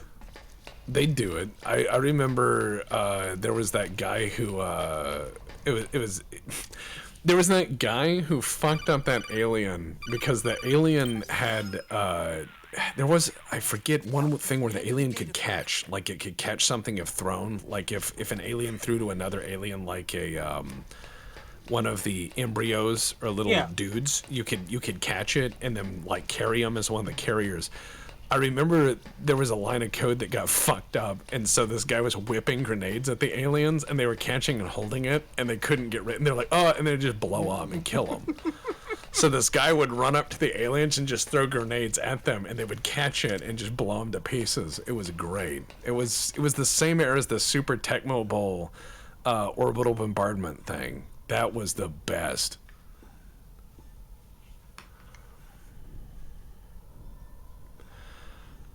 No, I don't have any. I've heard of that mod. I don't know. I've heard of that mod, but I'm not good with Arma because inevitably I start doing A-team stuff, and people typically get mad because they say the point of Arma is to like create really interesting ballistic problems.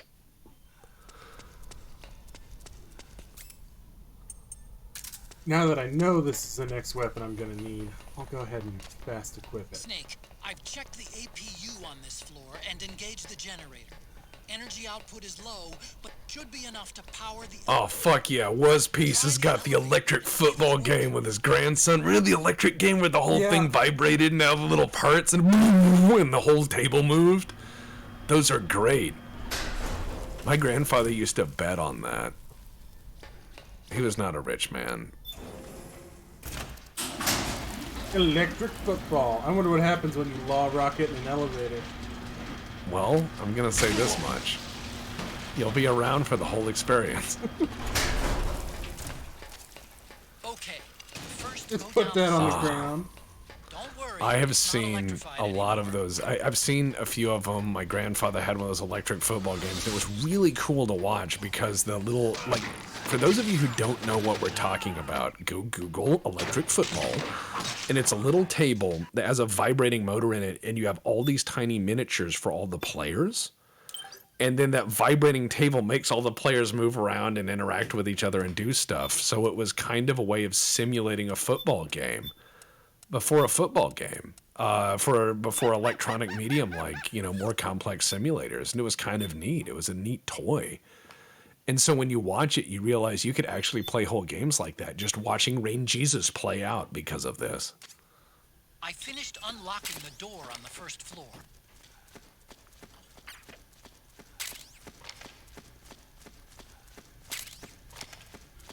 Would you want to eat noodles that had been on the floor of this facility for 20 years?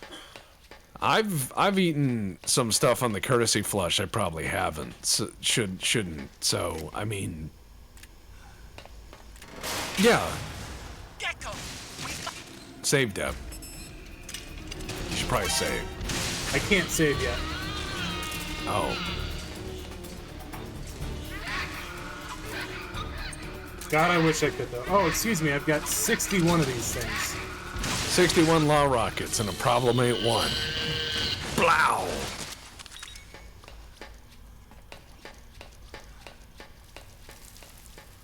Solve that problem. Oh, man.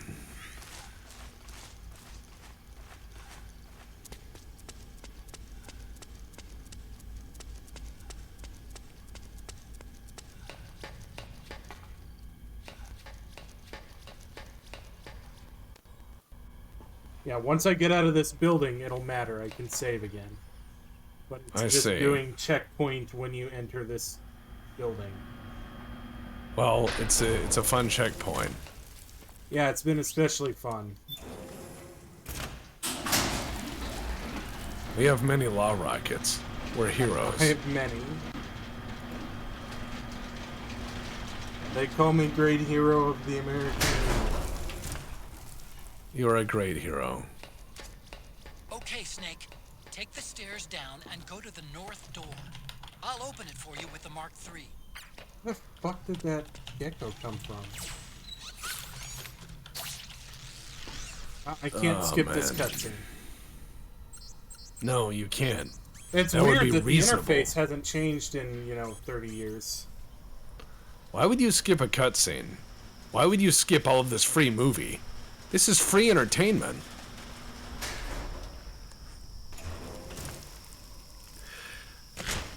Hey, Deb, Was-Piece is asking. Was-Piece is asking, were you an MA in the Navy? He was an FC on the old Perry-class frigate Pearl Harbor. Oh, nice. Yes, I was an MA on the Mark Benfold. III is senseless while working on the door.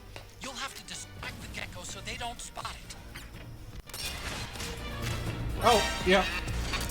It's got the And super yeah. duper can't hit it with the fucking thing. I've not seen all the Sly Stallone movies on Falkenstein. That is intentional. I saw Over the Top and that was enough. What just happened to that rocket? Well, so... What happened, Deb, to the rocket? It's got that super patented,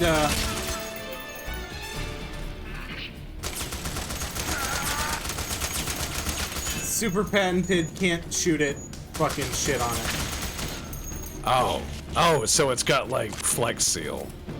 Yeah. Alright. Come here, you little son of a bitch. Whenever you hear people tell old Navy stories, usually they're hilarious because someone will start talking about naval service and heroism and stuff, and then one of the other guys is gonna be like, "Let me tell you about the time we had to fight a man naked in the engine room." Yeah, you're not wrong. You're like, but why? And it's like, well, he got some jungle juice in him, and he got a bit ornery. Yeah. He made it himself, and he got a bit combative at times, but the captain was a good man. Okay, Snake, it's open now. You need to tell the chicken nugget story. That is just okay. Let's so save. Good. You need to say before you do, but that is dystopia in one picture. Yeah, Was Beast. Oh yeah. ... I have some stories about the Philippines. Yeah, I'm certain every other sailor, every shipmate that I have talked to has the same kinds of depressing stories that I do. And you're sitting there like, the Navy seems to think its purpose in life is to make enlistment so awful, nobody will re-enlist. And then they bitch that nobody re-enlists because they don't have any good NCOs. And it's a direct result of their actions. It's literally like the leopards ate my face lady. The leopards ate my face lady. Everybody knows storerooms in Alaska typically have an SVD.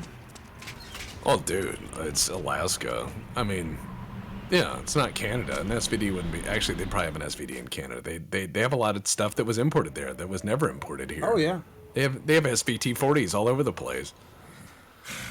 But no, you gotta chill. Oh god, more cutscene, more cutscene, more cutscene, more cutscene, more cutscene, more cutscene, more cutscene. I saved, right? I don't even remember.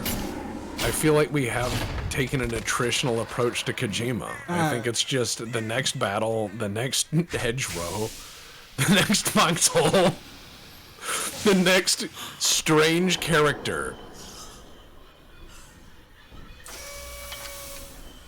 Is her name Deborah Wilson Skelton? No, her name's like Singing Sniper or something. I forget. When she got out of that, some stink lines came out. Lady, you need to get out more. I'm sorry. So, food in the Navy is really bad. Like, super duper bad, right? And people go, yeah, okay, I've had institutional food before. Like, no. The food that we serve in the jail is better than the food I ate in the Navy. By far. Snake just dodged a projectile from a railgun. Look, relativistic projectiles have nothing on quickness. He's the ultimate soldier. So, to give you an idea of this, our captain was a good captain. He was very much living in the shadow of Captain Abramoff, the guy that wrote the book about the Benfold. It's Your Ship. So he very much wanted to be perceived as just as good as that guy, as every captain of the Benfold has since then. He would occasionally just do things without consulting anybody. And one of the things that he did was he went and ate in the enlisted mess. If you've never been in the Navy is still like super British style hierarchical where the officers are too good to eat with the enlisted men. So they have their own separate officers' mess. So they don't have to be with the route. It is very peculiar for an officer to be in the enlisted mess. And their mess is called the wardroom. You can look up how that all works on your own.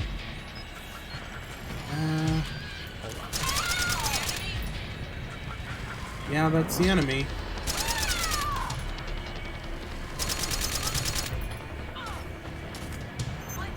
Where's he hiding? Hold on.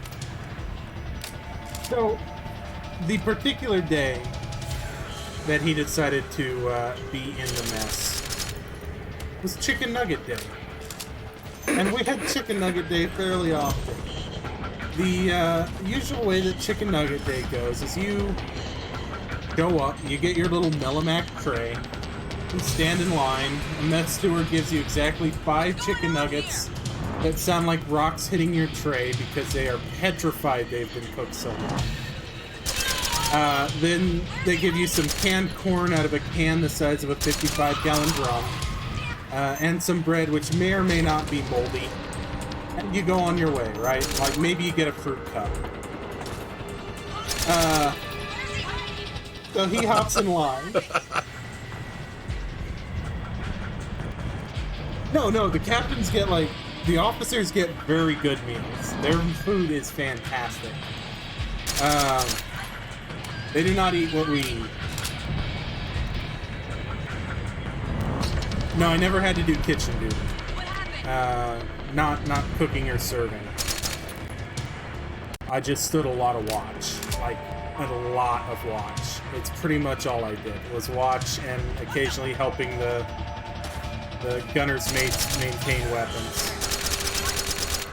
So, Captain hops in line, and the mess specialist who's giving him his food looks up, realizes it's a caption after the 5th nugget has hit the tray, and he's petrified by this man. He looks at him, and the captain looks back, and there's a slight amount of disapproval as the captain realizes this is food, this is what he's eating. And the guy looks, there's 3 or 4 seconds pause, and then he puts another 5 nuggets on the captain's plate. And then he puts another 5. And he gets about 20, maybe 25 nuggets on that man's plate before the captain puts up his hand and is like, no, it's okay. No amount of nuggets is gonna fix this situation, but thank you for trying. And then he moves down and he gets his fucking bread and he gets his cream corn and he gets his fruit cup right with the next of us. And the mess deck is fucking silent. Nobody is willing to interrupt whatever is about to happen. And he takes his tray and he sits down at a table at the far end of a table where nobody is, and he just looks at this food for a solid 5 minutes. And then he gets up and he leaves the mess deck without a word. And for 2 weeks after that, we had pretty good food. That's amazing. He would occasionally go eat in the enlisted mess again, but after that point, his officers in the goat's locker, they were pretty good at making sure they knew what days he was going to, so we'd know, oh, we've got good food today, Captain will be by.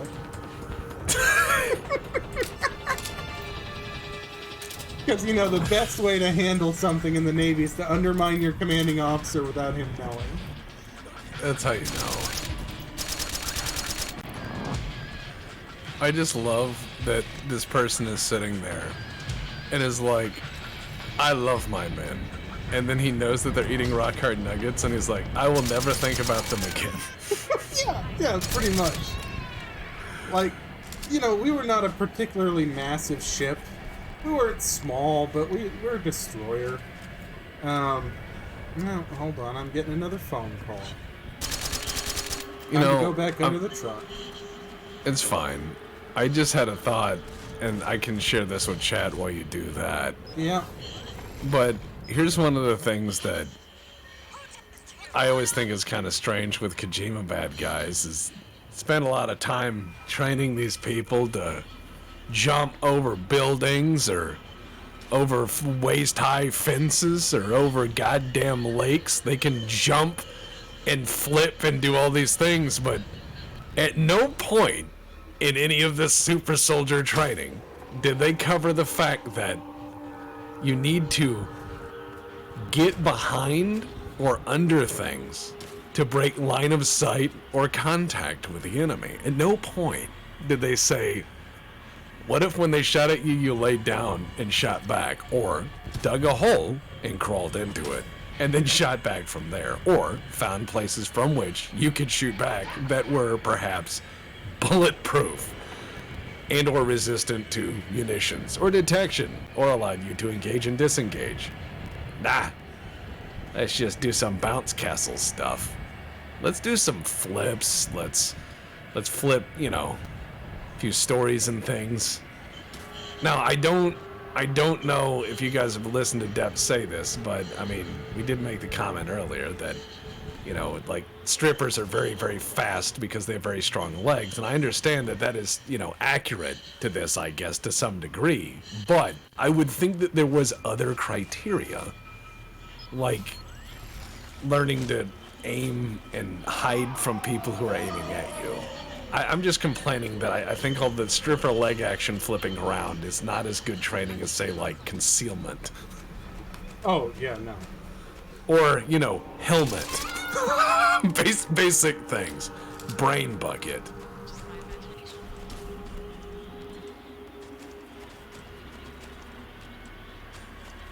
I'm supposed to be getting into a sniper duel with this thing. Well, when do we need to be off the air is the question. Oh yeah, we are up on that time, just about. Indeed. Hold on, Indeed. there it is. Are you gonna use your gaggle fucking rockets? No, rockets do nothing in boss battles. Didn't you know? Oh, all right. Yeah, Kojima gives you all this firepower, but you're not allowed to use it because that would be cheating, and he doesn't like cheaters. Well, why would you want to cheat yourself of all of this rich experience? Yeah, exactly. What? Why? Like, we'll try the M72, but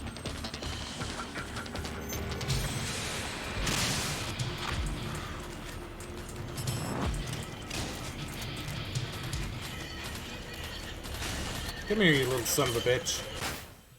Oh, flashbang me so I couldn't see him. Yeah, we'll have to pick this up next time.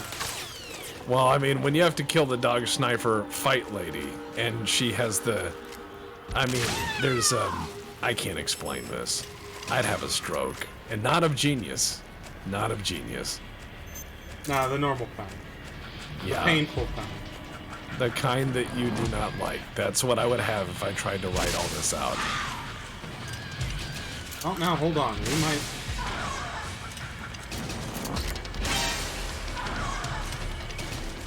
We might pull this off.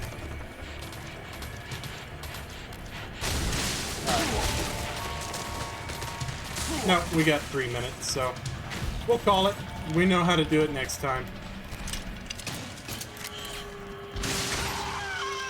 Fuck that lady. Alright. Save. Madam, you underestimate the number of missiles I have. They very much have. Alright. That was super ineffective. Yeah, you would figure that a law rocket, I mean, even though she's got like the armored dog carapace body, you'd figure a law rocket would do something. Let us make a simple presumption. Let us make a simple presumption that she has, let's say, 200 millimeters, a World War II level amount of tank steel armor on the side of that body, right? Mm-hmm. A RKG-3 grenade, manufactured in 1951, can penetrate 225 millimeters of RHA. Yeah. A 1950s grenade would be able to blow that all over the room. Thank you. This has been my text talk. Yeah, maybe these are training law rounds or something. There's no warhead. I'm just beating her to death with steel missiles. Alright, on that talk, we are going to leave. Have a good evening. All right, thank you for joining, and we'll see you next week for Not This. No, not this. Something else. All right, see you guys.